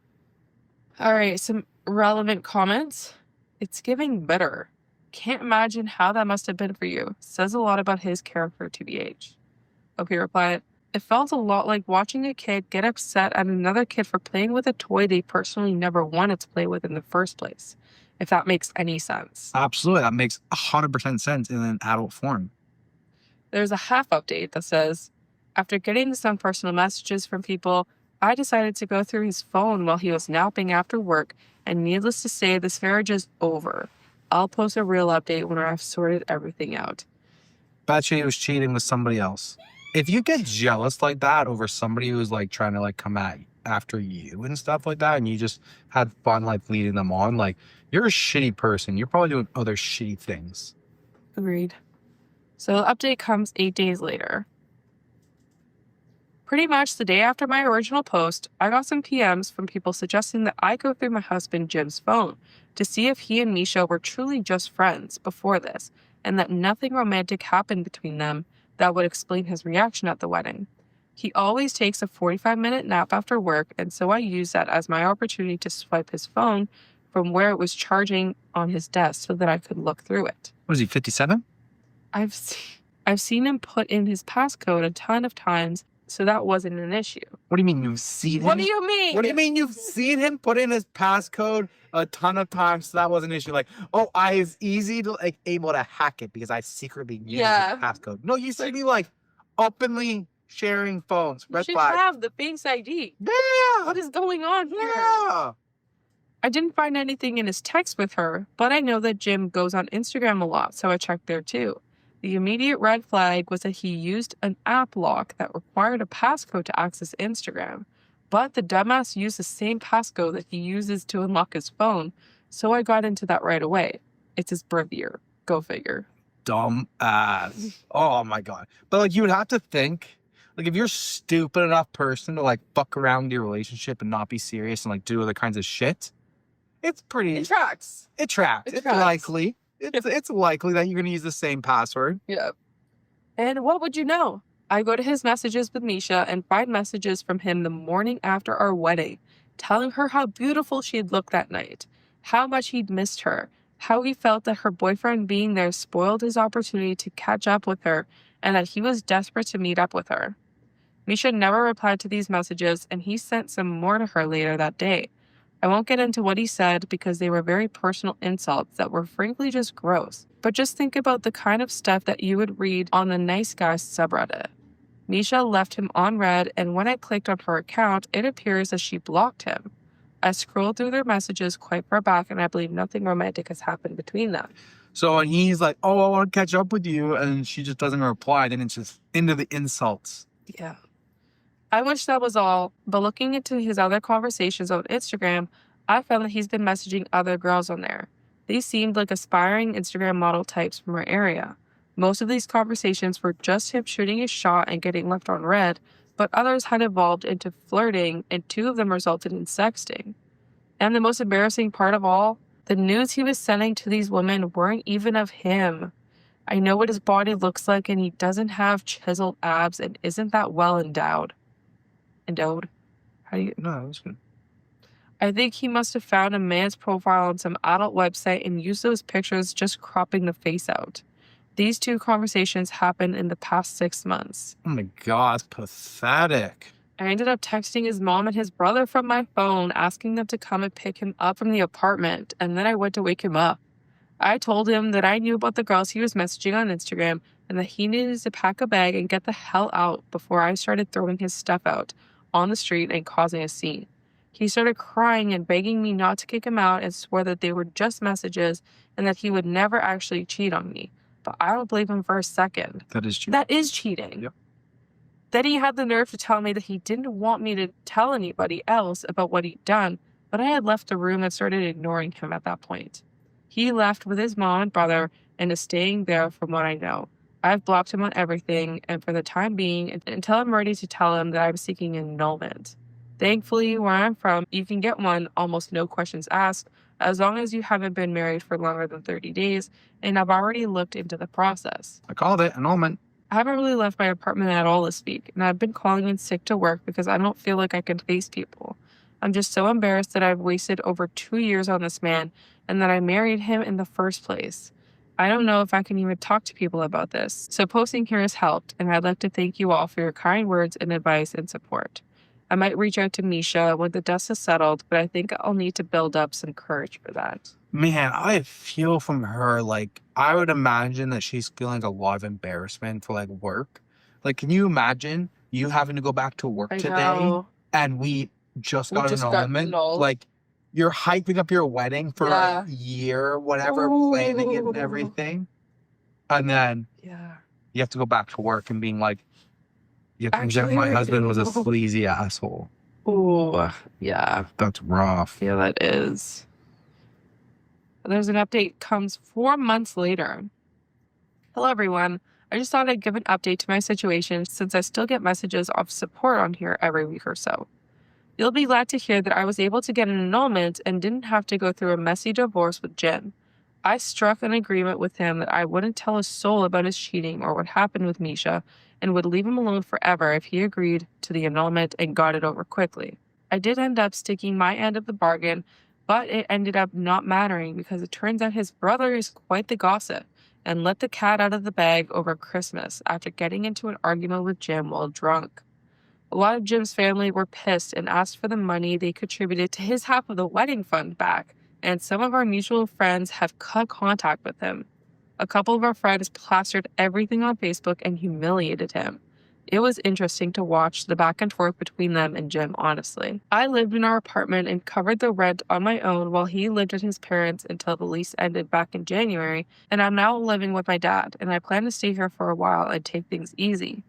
In January, I also tried reaching out to Misha via text, asking if she'd like to meet up for coffee to talk about anything. I never got a response directly from her, but a few days later, I got a call from her number and it was her boyfriend on the other end. He said they were both sorry for what happened to me and that they hope I'm doing well, but that Misha thought it was best to cease any contact as this whole ordeal has made her anxiety and mental health problems spiral and has landed her back in therapy. I did ask why she never told me that Jim had messaged her that day after the wedding, and her boyfriend confessed that he advised her not to get involved, and his direct words were, "I'm sorry to sound rude, but it's not her circus." I'm a little disappointed that she doesn't want to talk to me, but I get where she's coming from, and I can't force her to do anything. To be honest, I think she's been looking for a way to divorce herself from our hometown and the people she and Jim knew back in high school for a while now. As for me, I'm also in therapy as I want to sort through my feelings and get back to feeling good about myself again before I even think about entering the dating scene again. I've always been firm about ending friendships with anyone who's taken Jim's side, as I don't want him finding his way back into my life again. So far, he stayed away from me and hasn't tried to contact me, although his mom reached out over Christmas to ask if there was any chance I might forgive Jim and take him back, as in her opinion, quote, "You two are just meant to be together." Oh, fuck off. I didn't respond to her, and I've blocked her on pretty much everything now, too. You're done. Thank you again for all your kind words and support. I'm certain leaving that asshole would have been harder for me had I not had hundreds of comments backing me up. Oh my God. Fuck off, mom. Mom, mother, mommy, boy. You guys fuck. are meant to be. Shut up. Oh my God. Disgusting. But yeah, she's like a little disappointed she doesn't want to talk to you. Man, leave her alone. Leave her alone. Like, no wonder she doesn't want to talk to you. Fucking Jim's an asshole, probably ruined her fucking life. Like, all full of shit. Just like, move on. Move on. They didn't really get to experience much married life, but Nothing. what they did was pretty terrible. Yeah, I was gonna say it's rough. Damn. The words she says too is like, haven't really been thought about getting into the dating scene again. Girl, it's been 4 months. Don't even think about that shit. Yeah. Just fucking live life. You don't need to get back in the dating scene. I I'm imagine not she hobby, said that man. because Commenters. yeah. Yeah, probably. Bro, the last thing. Bro, I wouldn't even be thinking about dating nothing for 7 years. Like, I'm out. I'm going on retirement. retirement from what? Dating. From dating. Yeah, I like the top comment on this. I almost lost it laughing at I read he'd been sharing another guy's dick pics when DMing other girls. How embarrassing for him. That's pretty That's embarrassing. the thing that he should have been like, "Oh, don't tell my family." Yeah. That's the No, that's part, not what it was bro. about. That is the part, because that is so embarrassing. That's more embarrassing than just messaging other girls. It's like, Like, do you remember? you Do you remember? stole someone's Yeah. identity. Like, you remember like the aura, like negative aura and stuff. Yeah, people used to say that. Messaging other girls when you're like engaged, getting married, negative aura. Messaging them with like 6-pack abs that aren't yours, negative aura. Going out, finding dick pics that look close enough, and then sending those out that aren't your dick pics. Just you're like so far in negative aura, like there's no redeeming you. You're done, Jim. Jim is done. Jim is done. Wasn't the guy in my story Jim too? I don't know. No, that was Joe. Oh, Joe, yeah. Jim and Joe and Jimmy John. And Uncle Bob. Adieu. Okay, back to me. This one's coming from r/marriage advice. Marriage advice. Oh, I should have looked there. Damn. Yeah, posted 1 month ago. I emotionally abandoned my husband because I'm obsessed with my child and being a perfect mother. My child, 3 years old, takes up all of my attention and time. He doesn't feel valued, included, or seen. It's like he's always on the sidelines of my parenting journey. The extreme hurt he feels, well, when he voiced it out to me, I felt devastated for him, disappointed beyond words in myself. He told me he doesn't want to talk or care about anything I have to say. He just wants actions and has little hope that there will be any. I struggle immensely with being away from my child for more than a couple of hours, which is part of the reason why we don't do anything together as a couple anymore. He says that I used to care about him, that we used to go out together and bond over stuff. He says he has already mourned losing the person he married. Oh. Now he's just numb and willing to cohabitate because we have a project in common. Oh. The only positive thing he has said is that he knows that this could be a stage and maybe things will improve. Neither of us want to spend time away from my child. I love my husband deeply, I feel profoundly disconnected from him since giving birth. What can I do to clean up this mess? I've been trying for a while to show more appreciation, take interest in the things he likes, be affectionate, hasn't changed the way he feels. Can anyone relate? Thank you. He's not willing to do couples therapy, and he's not willing to see a therapist individually. I am in therapy with an amazing professional, but my attachment issues to my child doesn't seem to be improving. Try hypnotherapy. That's your answer. No, actually, I've been in therapy for 3 years, and I would maybe 4 now. I don't remember. And yeah, therapy like helps you to like understand why you are the way you are, or, like understand like the root of your issues, but it doesn't actually like, at least for me, it doesn't really help you improve much. It can help like a little bit, but I don't know. I would try a different form of therapy maybe. But another thing though, like I think, okay, you're not going to be this way forever. And obviously, okay, I'm not a mom. We all know this. I'm not very qualified to talk on this. But I don't think you will be like this forever. I think your kid is 3 years old. Right? Like it's a phase. I think when they are that young and they don't know how to take care of themselves yet, not necessarily take care of themselves, but like they fully rely on you. Yeah, exactly. Fully for everything. 100%. So I think it's kind of normal to grow this attachment, and I don't know. As long as you are self-aware, which I think is like the first step to improving, and you're not really like in denial, like, oh, I'm not this way. He says I'm this way, but I'm actually not. Like, I think you are in a good headspace. You recognize that you do have this like unhealthy attachment style with your kid. I think there's a lot of potential for you. It is this is a tricky situation because you can't,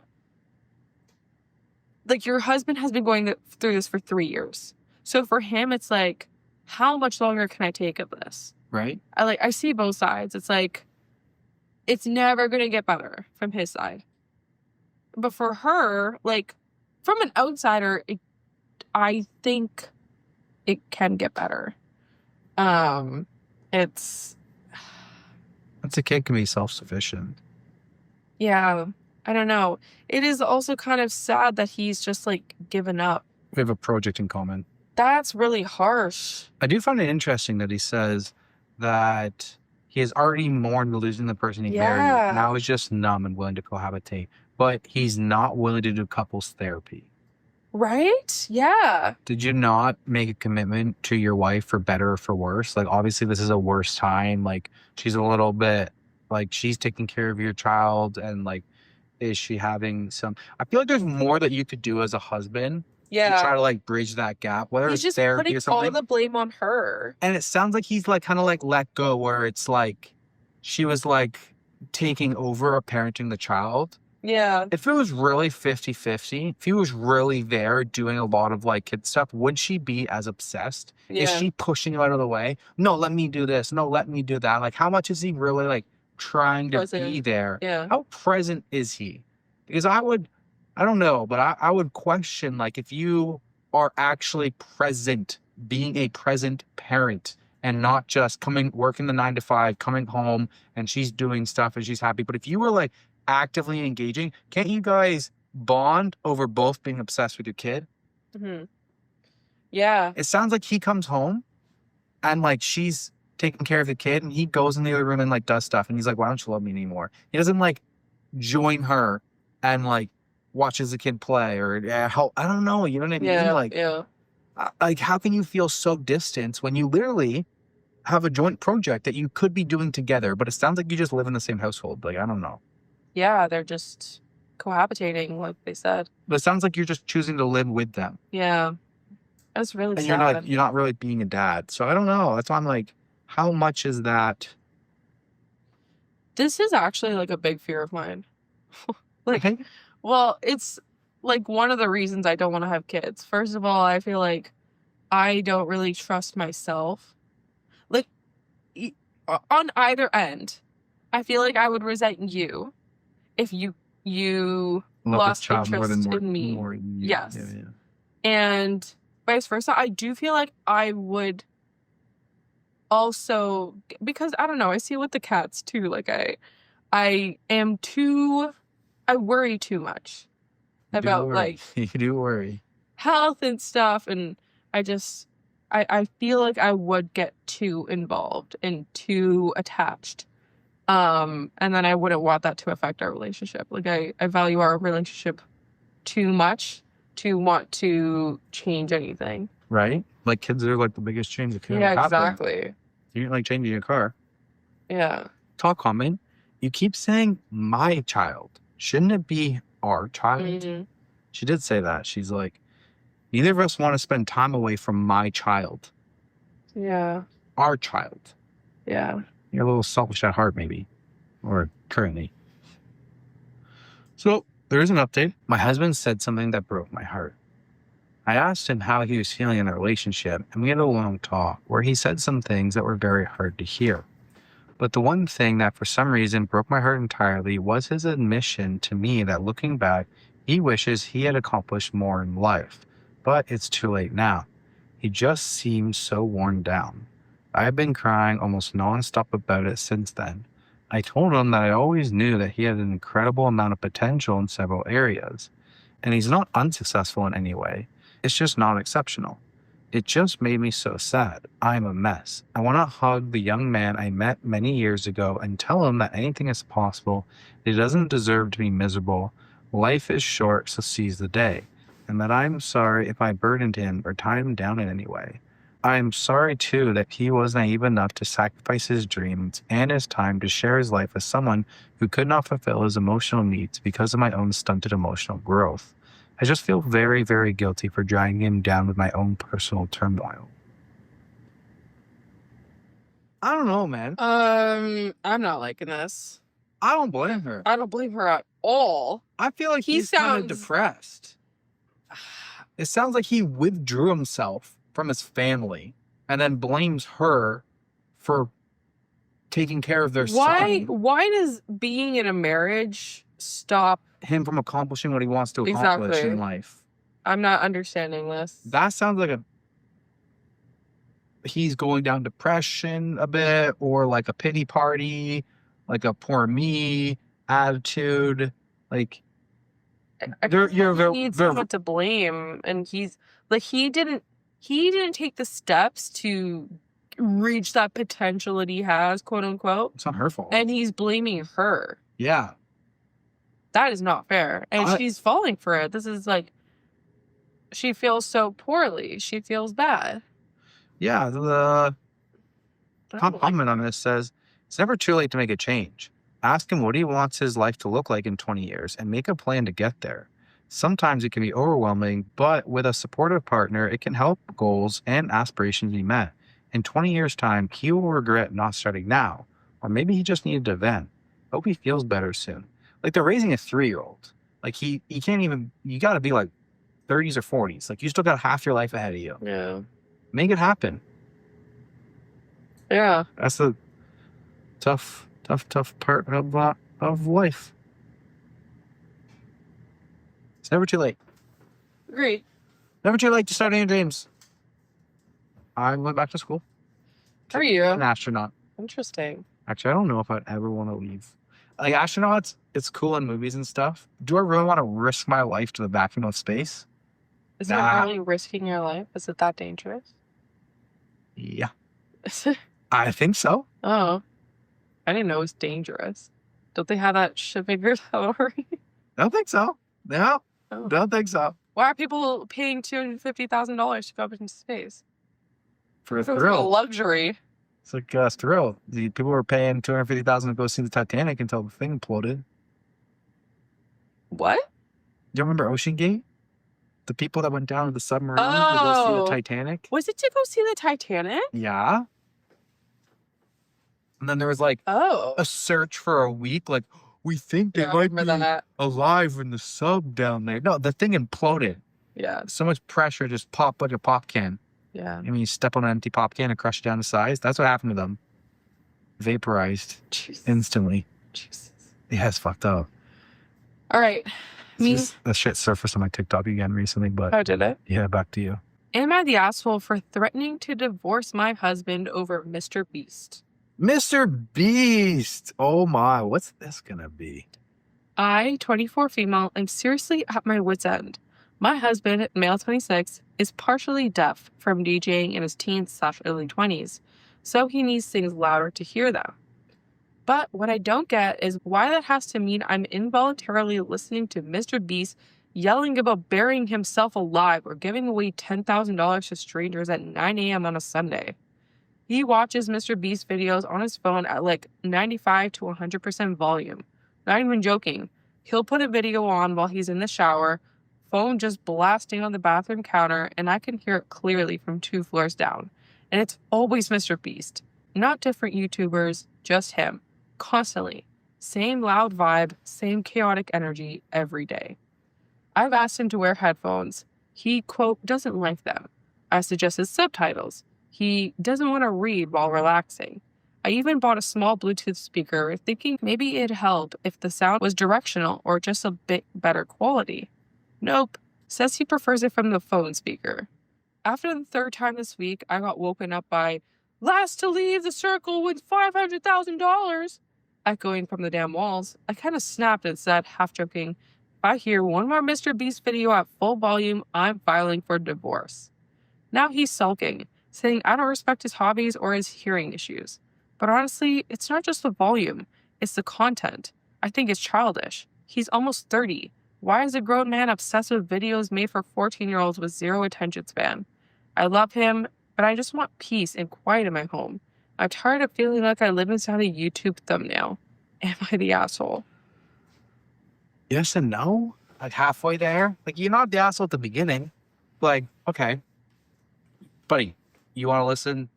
You want to listen to whatever you want to listen to? You put your headphones on. When things are too loud, that's inconsiderate for your partner when they're sleeping. Your hearing issues are not her problem while she's sleeping. So you can put some fucking headphones in or don't listen to shit, anything at all. But then she comes in and says, it's the content. I think it's childish. She's almost 30. I don't know. MrBeast makes some kind of good videos. Like, I don't watch all of them, but sometimes I don't mind watching like a MrBeast video. But yeah, they do get repetitive where like he's just last person to win the circle wins, whatever. Yeah. But like he made that Squid Games video. That was pretty good. Like that was like one of the best YouTube videos out there. So like he makes some kind of good videos once in a while. Was his Amazon TV show any good? It's kind of trash. It was beyond. It was just the same as his YouTube videos, just but with Amazon and more money. But like, it's just That's what his YouTube videos are like? mostly.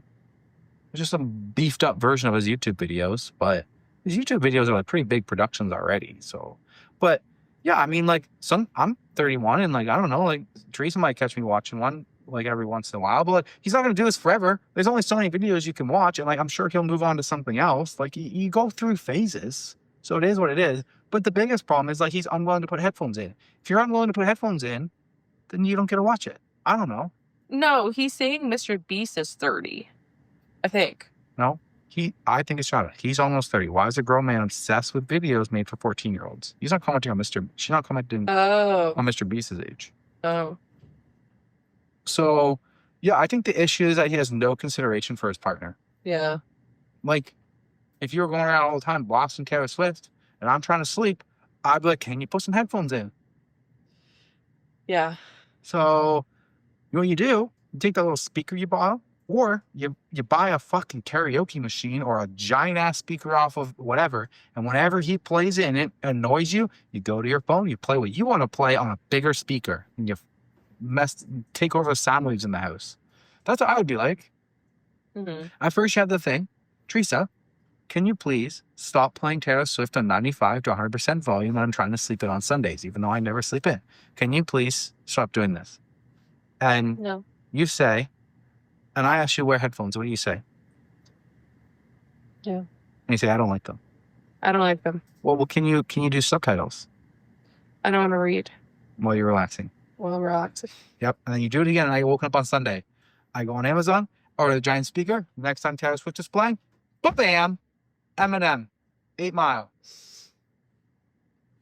Mom, spaghetti. Oh, God. Top comment. How can one person embody the single most annoying habits of all 85-year-olds and all 7-year-olds all at once? Yeah, exactly. I don't know. I feel like you're just an inconsiderate partner. They're talking about MrBeast. Oh. Oh. Okay. My bad. My bad. I missed that. People are MrBeast haters, babe. There's a lot of haters. And honestly, I do think I'm one of them. After that show, I couldn't stand him. What is that? He's just such like a bro type of person. He's like, it was just like giving bros. It was weird vibes. I didn't like him. I don't know. He's like one of the best YouTubers out there. He I mean, cracked the good for code. him. He makes a shit ton of money. Yeah. Like I just don't love his personality though. but that's not actually his personality. Like, it's MrBeast. It's not Jimmy's personality. Oh, you know his name. His name's Jimmy. It's the MrBeast personality. You start YouTube, you make videos, you start something, you make videos. When whatever works best, you duplicate that. You do it again. What's good analytics spike up, you do it again. You do it again. And that's just, he keeps the mold that he's created. He keep with it. That's like everybody. That's all talk show hosts. Jimmy Fallon, Oprah, Ellen, they just do the same things. Us, we do. Once our analytics are good, we just keep repeating to the people who like our content. So it just, I don't know. I don't like to hate on other people's YouTube channels. That's fair. I respect that. Yeah. I respect that. Yeah. Like you're getting in the same. You're getting in the same level all the Swiftie haters, babe. Damn, I'm sorry. You don't like the Swiftie haters, Damn. do you? Call me out. Yeah, you don't like Swiftie haters, do you? You're right. Yeah. You're right. You just say it's not my cup of tea. I don't watch MrBeast because I don't find him entertaining to myself. You're right. That's right. I'm sorry. I leave MrBeast alone. I'm sorry if I've offended you. He didn't really offend me, but it's Sorry if I offended anybody. It's just like a general practice that I like to live by. The Dalai Lama says, no hate for anybody. What? Or something along those lines. Like, be nice. What? Let's be nice to everybody. Dalai Lama. Have no hate in your heart. Okay. He's a dick, though. Have some respect for your partner. Put some headphones on. It's not that hard. It's not that hard. All right, back to you. All right, this one's going from r/ThreadTalk podcast, posted 3 hours ago. Whoa! Cool. I think you replied right away because there is a reply. Why are they no longer building a house? Oh, I did reply. Just listen to the episode where they announced they're no longer building the house, but didn't provide any more info other than that what was on Patreon. Due to financial struggles right now, I can't afford Patreon. Can someone please let me know why they are no longer planning on building a house? Just first off, thank you for liking us enough to come to our subreddit of r/ThreadTalk podcast and asking this question. And Teresa did answer you. So Teresa said, I believe we did touch on it on a public episode, but basically the land was no longer being offered to us. So we are now going to be doing RV life. So yes, that happened. Yep. Sorry for the side note. I didn't pre-read that. I had no idea what was happening. I just read that live. Saw the notification. I was like, huh? I was like, what are you? I didn't know that you had already answered it before I read it. So, but I did. Anybody else who was curious, like this person, now you have an answer. Let's move on. Okay, let's. Am I the asshole for telling my husband that he created this mess and he needs to fix it? Break out the broom, break out the Swift for wet jets. Let's go. My husband and I always planned on having kids. It ended up happening a couple years before we planned due to a condom breaking. I didn't mind though. I was super happy to welcome our daughter, Belinda. A few years later, we started trying again for a second, but it took us a little bit to conceive and we ended up having to use IVF. The doctors never figured out why I couldn't get pregnant the old-fashioned way on the second try, but after one round, my husband and I welcomed our son, Philip. Belinda is now 15 and Philip is 9. A close family friend of ours is going through their own infertility journey. My husband and I were discussing it. I mentioned something about IVF and Philip asked what that was. I explained and then added, we used that to have you. Belinda asked if we used IVF to have her. I was about to answer no and leave it at that when my husband butted in, "No, you're here because the condom broke." He said it laughing. Belinda immediately looked hurt.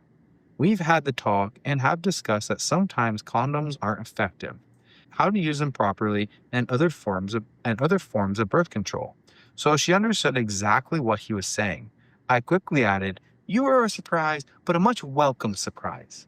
We always planned on having kids. It just happened a few years sooner than expected." Belinda just nodded and quietly said, "Okay," but I could tell that she was really upset. I later told my husband to apologize and make sure she understands that she's loved and wanted. He told me I was overreacting. I spoke with Belinda and told her she was loved and wanted. She seemed to feel a little bit better, but still wasn't completely happy. Been a few weeks and Belinda has made little jabs here and there, not in a playful way. Clearly, she's still hurt. She says things to her dad like, "Well, clearly I was just some big mistake," and "Sorry for inconveniencing you." My husband got fed up and told her she's being dramatic, and he didn't mean anything by that comment. He later told me to tell her to cut it out. I said no. He said it, made her feel like crap, and hasn't spoken to her about it since. He has to deal with the consequences of that. She's a sensitive teenage girl. That's a scary combination when they feel rejected and unwanted by their fathers. My husband is now saying I'm in the wrong. Am I the asshole? Okay, I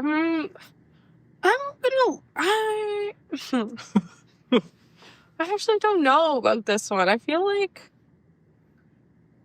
it's not such a terrible thing to say. I don't think. Okay, I know where you're going. Before you get there, can you answer the question of, is OP the asshole for not willing to talk to her daughter on his behalf? No. Okay. No, you're not, because this didn't happen because of you. This is not your place to fix it. Mm-hmm. Okay, now go on about how you feel about the story in general. I don't know. I was just thinking, like, would I care if my parents said that I was an accident? I don't think so in the slightest. I don't think it would bother me at all. But again, this is a 15-year-old versus me, a 26-year-old who, like, understands more. Yeah, because you're so mature. And I'm a wife. You're a wife now. But I feel like, you know, the example of like the meter bar of your character, you unlock a little square above 100% for maturity because now you're like wife level maturity. Right. You're like mature. Now you're wife mature. Yeah. Yeah.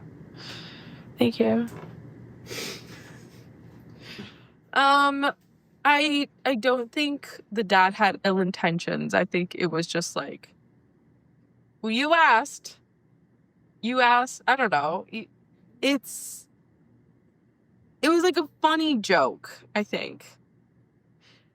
I think her age matters. I think Right? at 15 years old. She's 23. It's Thanksgiving dinner. This topic comes up. You crack a joke. Everybody laughs it off. She's 15. It's a sensitive time. There's a time when you want to feel like you're supposed to be there. I was going to say, I think 15 is like a little bit like old, like a little bit mature to... What? So they're the most immature. 9 is like too young to even like think about maturity. 15 is like prime. I think I'm mature, but I'm actually like super mature. I want to be mature, but I'm a child. Yeah. I want to be like a grown up, but I'm a child.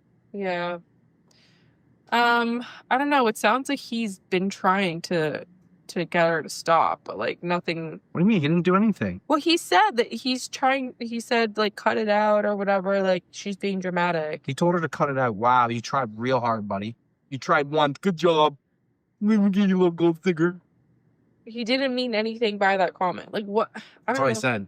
Yeah, but what more is there to say? Oh, I don't know. Like what she said in the very first time, sit her down, let her know that she's still loved and she wasn't a mistake.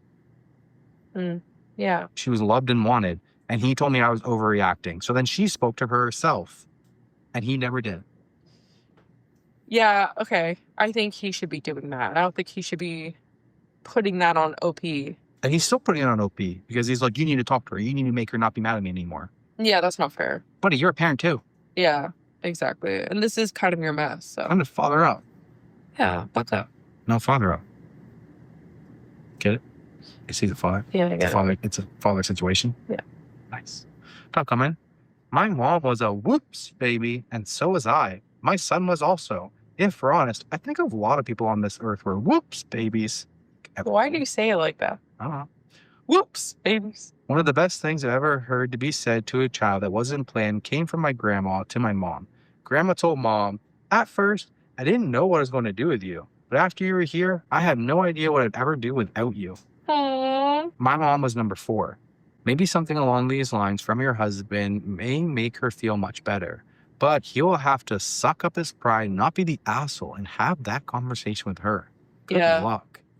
Yeah, he's got to do this. Because she wants to hear it from him. Right. He's the one who made the jab. Yeah. You're here because the condom broke. Yeah. You're not just here because the condom broke. You're here because the condom broke, and then we brought you to term. We chose to. We chose to keep you.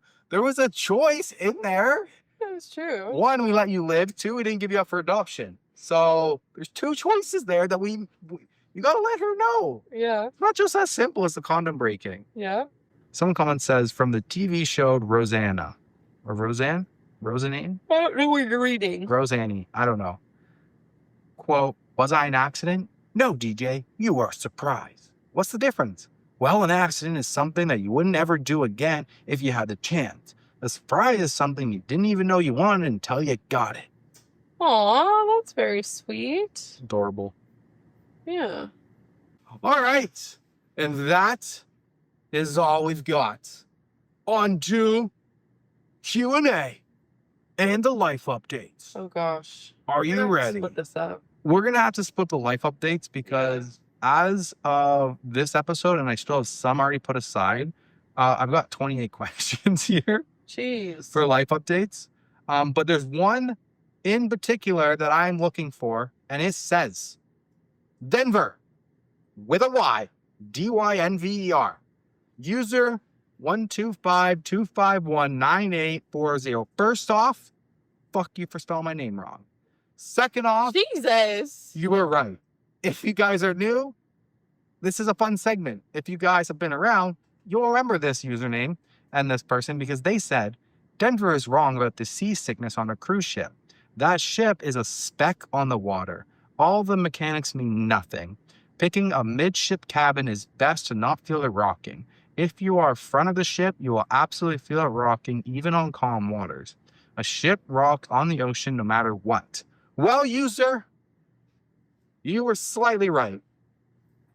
We felt the rocking very, very slightly. So they're right. We did have we had a front, mid, well, we were at the front of the ship and we were in the middle of the ship because we didn't have a window. You were kind of right, but I don't want to fully give it to you. You were right. Because you spelled my name wrong. And because I only felt the rocking a little bit in our room, a little bit in the casino, like one day. We felt it. A bit. You say the mechanics mean nothing. The mechanics did a lot on that cruise ship. All right. There's anti-sway stuff that I think they did a lot. I think it would have felt way different if they didn't have that stuff. So they did a lot. And we did not get seasickness, but we did feel the rocking a little bit. That's all I have to say on that matter. And we're moving on. We're going to skip everything else. And we're going to come back to the Q&A on next week's episode. Oh, are we? Yeah, we're just going to do life updates because we have so much. We're back. We're back. We're back this episode. So much happened. Oh my gosh. You're not supposed to sneeze while we're filming. You need to hold that to the end of the episode. Excuse me. Gosh. Dirty, dirty wife. I was going to say dirty, dirty girl. But you're my wife. Because we got married. You want to walk them through it? We flew out on a red eye from Toronto to Rome, and nobody got a blink of sleep. Oh, that was Didn't get anything. I even took sleeping pills. I didn't even try to sleep because right as we were leaving, my pro motocross went off. So I paid for like the high-speed Wi-Fi internet. Thank you, 2025, for having high-speed Wi-Fi internet on the flight over there. And I watched 4 hours. It's an 8-hour flight. I'm supposed to get 8 hours of sleep. And I spent 4 hours of it watching my pro motocross. Yeah, we left here. I think our flight left around 8. We were supposed to arrive in Italy time around like 10, 11 or something.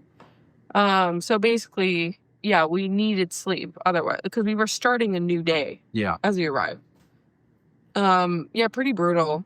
We got the window seat, got the middle. Denver was in the middle, kindly. And no sleep. It was fine. But then when we arrived, everything was beautiful. It was stunning, gorgeous. It was really nice because when we arrived, we hired a bus to take everybody to the villa, and that was nice because everybody was on the same flight. Then everybody got on the bus, and we just got 4.5 hour drive with a stop halfway to get to the villa. It was really nice having everybody like together for that journey, and everybody got there and experienced it all at the same time. It was really nice. Yeah, it was great.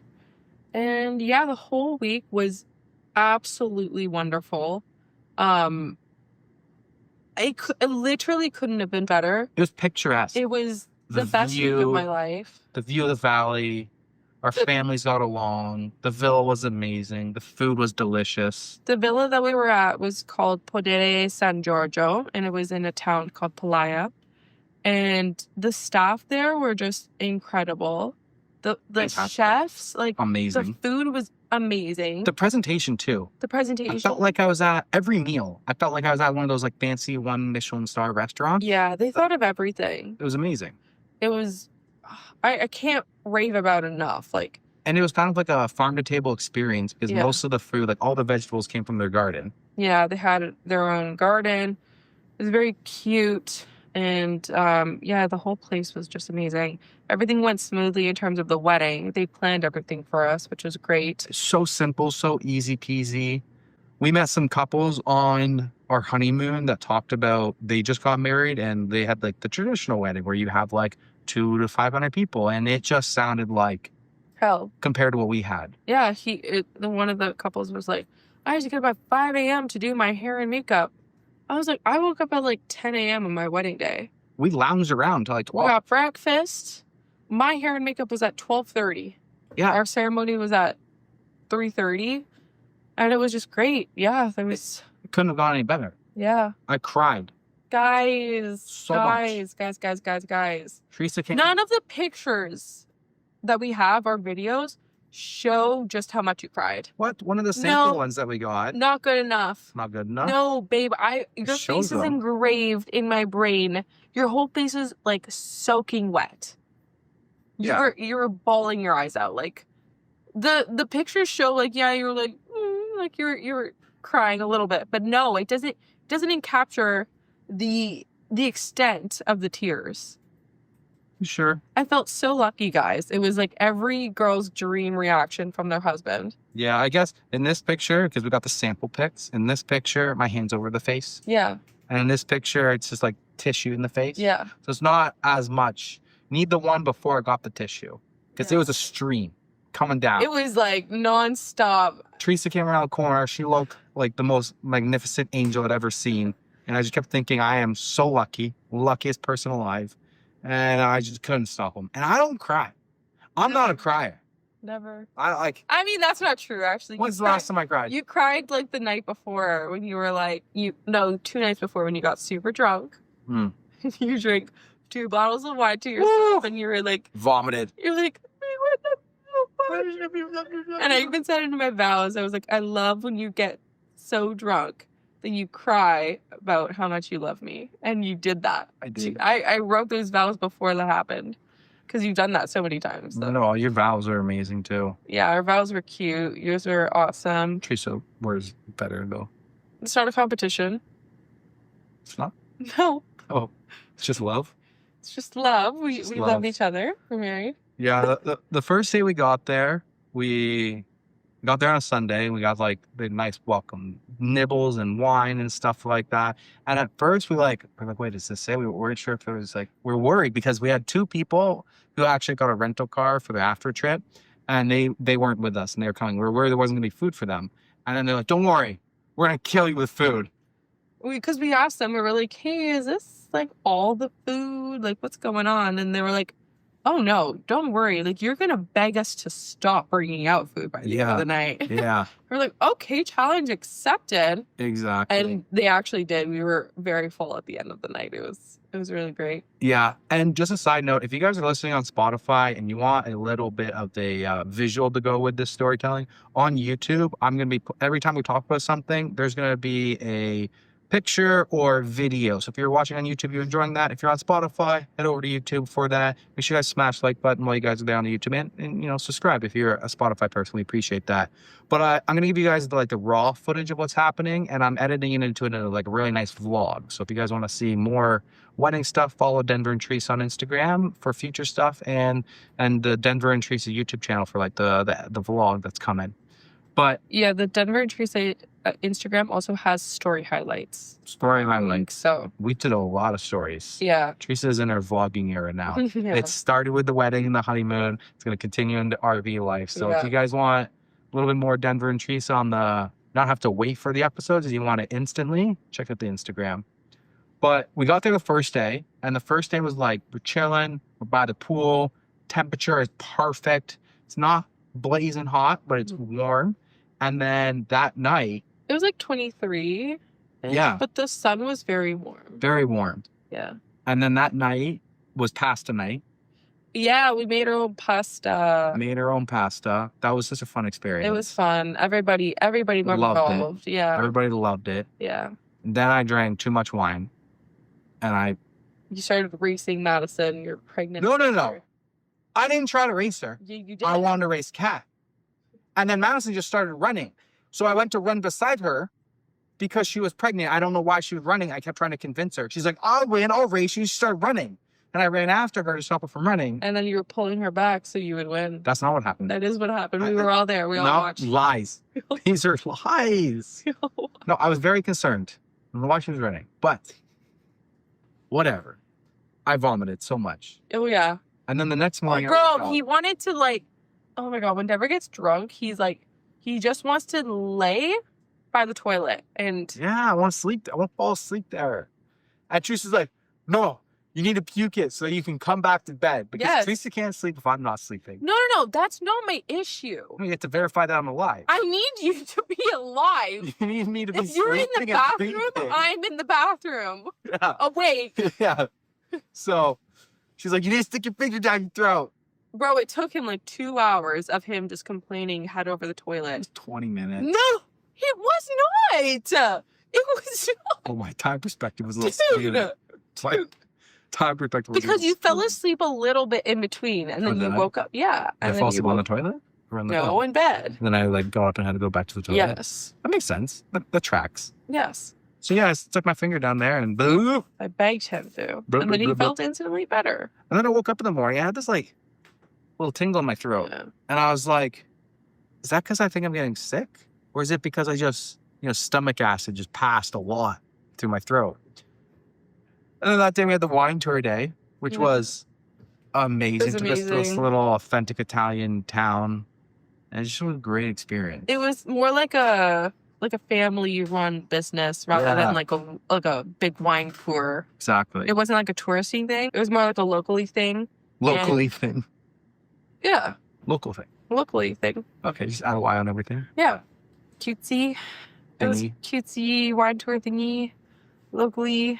Yeah, we got some food as well. They there's And a bunch of food and there was a wine connoisseur in our midst, in our party. And he was impressed. My brother-in-law, very happy with the wine tour, very impressed with everything. Yeah. And then I just took it easy that day.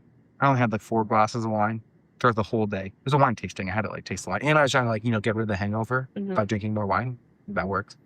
And then the next day, wedding day. Actually, no, that night. We had pizza night that night. That was fantastic. They killed us with pizza. They killed us with pizza. They kept bringing more and more pizza. They were really nice to me. We were please stop. They put pineapple and Italian ham on one of them. Oh, yeah. And one of them was really nice. When we asked them, when we had a call with them before we left, we were like, well, Denver asked, can you make a Hawaiian pizza? And they're like, I think we might go to jail. But They're putting pineapple on it. Made a little joke. Yeah, but they did it. And then wedding day was we slept in. It It was had beautiful. breakfast. I had such a slow morning. It was amazing. We separated at 12. Yeah, Denver and I slept together because I have sleep anxiety. I have so many anxieties.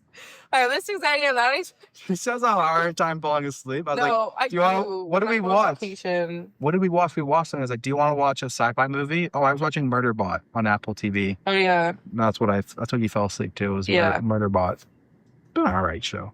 I thought it was gonna be better, but Our cruise friend just messaged us. which one? Veronica. Oh, nice.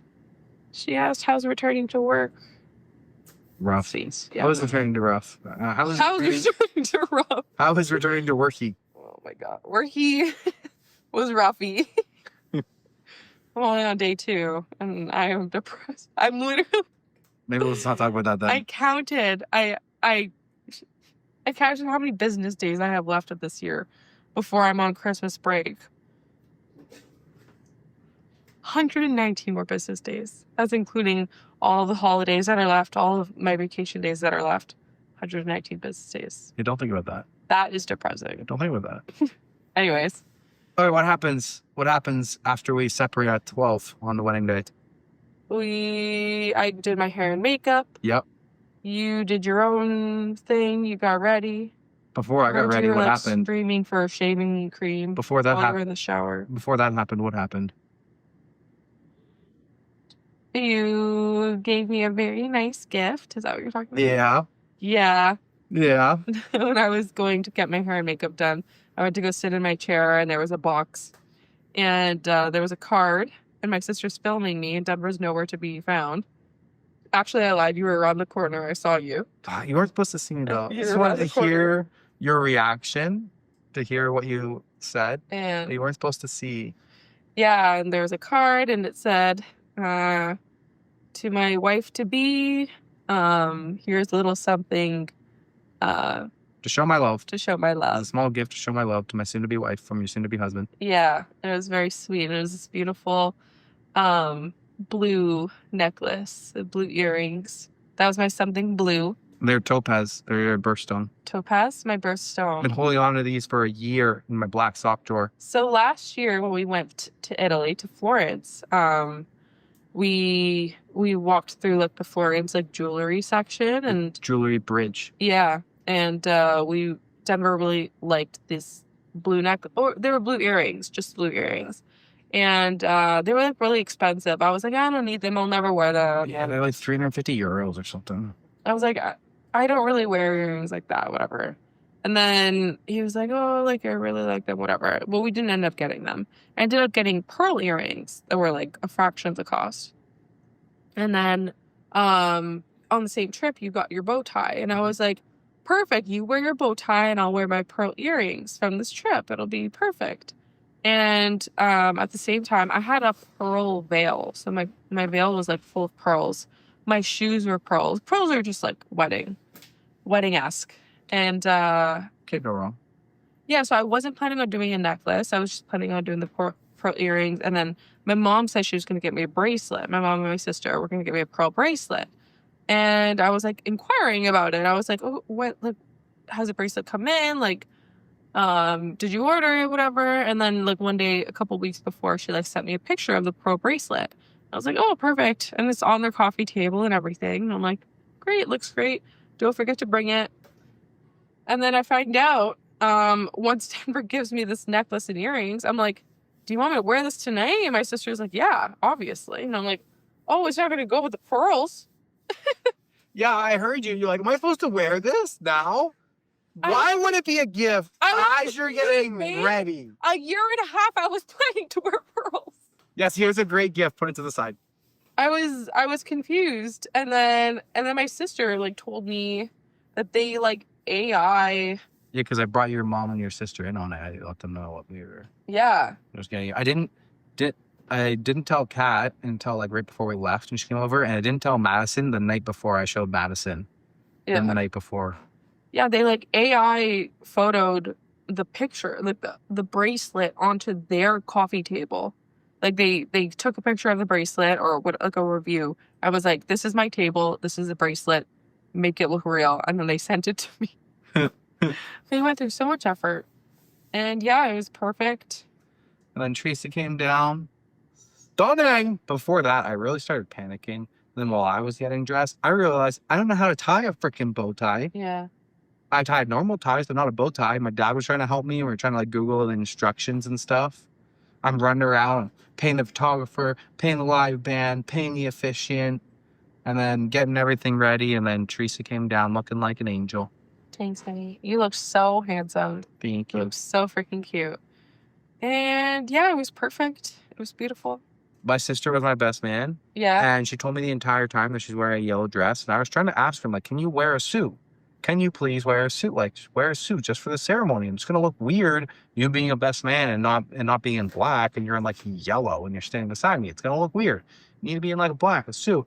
And eventually I got told to fuck off, and I need to stop making such a big deal out of it. And it's no big deal. And she can wear the dress, and that's okay. And I was like, well, she really doesn't want to wear a suit. I mean, that's fine with me. And then, bam, they surprised me right after I got dressed. She walks out in a suit. Literally 20 minutes before she surprised me with this, I walk into their room. They're getting ready. She's steaming her yellow dress. And I made a comment. I'm like, guess it's too late. No That suit. doesn't look like a suit. Yeah, that doesn't look like a suit. And 20 minutes later, she pulls out a black women's suit. She looked fantastic. Yeah, in it. she killed it. It was great. It was perfect. And that was a nice surprise. Yeah, it was great. Ceremony went pretty good. Wedding pictures after. That went pretty good. Teresa fell at one point. I fell at one Oh point. my god, the photographer told us to do running Yep. pictures in like the field. First take, I fell. Second take, Teresa fell. I fell on my freaking. And when I fell, it was just silent. Yeah. Nobody fucking said a beat. I was like, you're making me feel bad for falling because I was laughing and everybody's like, I was just like, you're making me feel weird. Like, you can laugh at me. It's okay. I fell. It's all right. Mm-hmm. It was just like awkward. And I was like, hey, should I be worried that I fell? I did get like a big grass stain on my dress, but Your whole dress was grass stained anyway. The from whole dress was ceremony. fucked. We went down to the dance floor, danced Mhm. the night away. Didn't get that. We did our first dance. We did our first Killed. dance. Killed it. Then Teresa did first dance with her dad. Killed it. I had a hard time getting one dance down. I don't know how Teresa we did too. We did choreographed dance Yeah, you're a champ. for both of them. You are a champ. Yeah, I will say I did pretty well. Amazing. Good job to me. And yeah, then we danced and it was great. And then the next day was just a chill pool day. Chill pool day. It was nice to just relax, recover. Yeah, it was great. And then the next day we took some vans into Florence, kind of separated from the rest of the group. We did one night in Florence. Mhm. Celebrated Leo's birthday. your sister's boyfriend's birthday. And then the next day we flew out of Florence, flew to Barcelona. Then we did one night in Barcelona. And then we boarded. Oh wait, you missed the part What part? that you were sick. What part? You were sick. Oh yeah, I got sick. I mentioned this. Did you? Oh no, I guess. You didn't. Oh yeah. So the day before the wedding, I felt the tingle in my throat, and then after the ceremony's done and we're like taking the pictures, I was like, "Babe, I'm sick. I really feel like I woke up that day, head's pounding, like nose is just like clogged. The tingle in my throat's even stronger, and I'm just like, yep, I'm sick." But I couldn't tell Teresa anything because before we left, she was trying to get me to take oregano oil and ginger shots, and I said, "No fucking wait for that." Mm-hmm. So I couldn't admit that I was sick, and I didn't want to like be a Debbie Downer on the wedding day or anything like that. And I'm really good at suffering and just powering through. So that's what I did. I just powered through. But then after, I just let her know, I'm like, yeah, I can feel it. Like I'm fighting through it. So I was a little tired at like the dance floor. Like we gotta have an early night. It actually went to 1 o'clock. And did at 1. I felt dead at That 10. was in an early night. 10 p.m. I was dead. Yeah, I was like, well, there's no way we're doing this for 3 more hours. My cousin kept the party alive. Yeah, she Kept killed it. everybody dancing. Brandon and Jimmy, they kept everybody dancing, and like everybody else helped and stuff like that. But they were like the main stars, and we ended up staying till 1. I did not see that coming. So, yeah, I'm just trying not to be sick for the rest of the time for our travel. But then Teresa gets sick. We're in Florence, Naturally. and then we're on the plane, and it's descending, and Teresa stops the Survivor because she's in pain in her ear. Yeah, I was in so much pain. from like the pressure and just being sick. And then my ear like got really, really plugged. And it was like the whole day afterwards, it was plugged. It didn't budge at all. And it was so frustrating. It was like the most uncomfortable I've ever been. And we landed in Barcelona and we just went straight to a pharmacist and got these eardrops and we just put them in Teresa's ear, like no issue, no hiccups there, just easy breezy, right into her ear. Took 2 seconds, a Yeah. little squirt into her ear, Yeah. and then she instantly felt better. True story. True story. Yeah. I didn't panic and cry for 30 minutes before he did that. I didn't have to convince her really hard that like, hey, let's just get this over with. It's no big deal. Didn't have to do any of that. Yeah. Just in, easy peasy. I will say though, PSA, like I was on Reddit. I was watching YouTube videos, how to unplug my ear. People were saying it lasted 10 days, it lasted a week, it lasted 12 days. Like it won't go away or whatever. And I was like, oh my God, I'm fucked. And nobody suggested eardrops or ear spray. Not one thing suggested ear spray. The pharmacist suggested ear spray. Even I Googled it and it said ear spray will not help. That's what it freaking helped. Trust your pharmacist. It helped. And I'm here to tell you, if that ever happens to you, go to your local pharmacy and get some ear spray. And it worked. And the next morning, we board sexy, mysterious, devious Scarlet Lady. The Scarlet Lady. It was a great cruise, great honeymoon, great idea, honey. I Yeah. want to go to the Maldives. Teresa came up with a Virgin Voyages cruise. Yeah. We are no longer Virgin. Yes. And we can give that update on the next episode because this is getting too long. I was wondering how we were going here because I'm like, that was 5 days and the cruise is 12 days. Yeah, but it's not as many details. And there's The still a wedding- lot. The wedding was the main wedding's- event. Yeah, the big one. So Yeah. if you guys have made it this far, I hope you guys appreciate it. If you guys are watching on YouTube, smash that like button. If you've made it this far, you haven't smashed the like button, do you hate us? You can't. You made it this far, you have to love us. Please help us out that little extra step. Smash the like button. Subscribe. If you're on Spotify, we appreciate your support. Drop some comments down below. And And Apple Podcasts. and Apple Podcasts. Or any type of podcast that are only like Spotify for some I'm reason. so sorry, guys. I'm so sorry. I'm so sorry. We got bonus episodes coming in on Friday. So if you guys love us, want to support us a little bit more, we got 57 or coming up on 58 episodes on Patreon that you can binge. Sign up for a month, binge them all, and then cancel it. That's all you gotta do. If I don't have to cancel it, just like, yeah, come on over. We appreciate the support. We get a little more unfiltered on Patreon. Mm-hmm. Let you know a little bit more details. Mm-hmm. We'll let you know the little nitty gritty, like how Teresa lost her fingernail. Don't point that out. And we'll tell you about the swingers on Patreon. Don't. I'm just joking, but yeah, either way, however you guys support us, we appreciate all you guys' support. If it wasn't for you guys listening, we wouldn't be sitting here in the blue chairs for like one of the last times. Because we're moving into RV life. Yeah. We have to sell these chairs. So yeah, that's it. Thanks, everyone. Thanks for your support. We appreciate and love you all. Bye. Bye.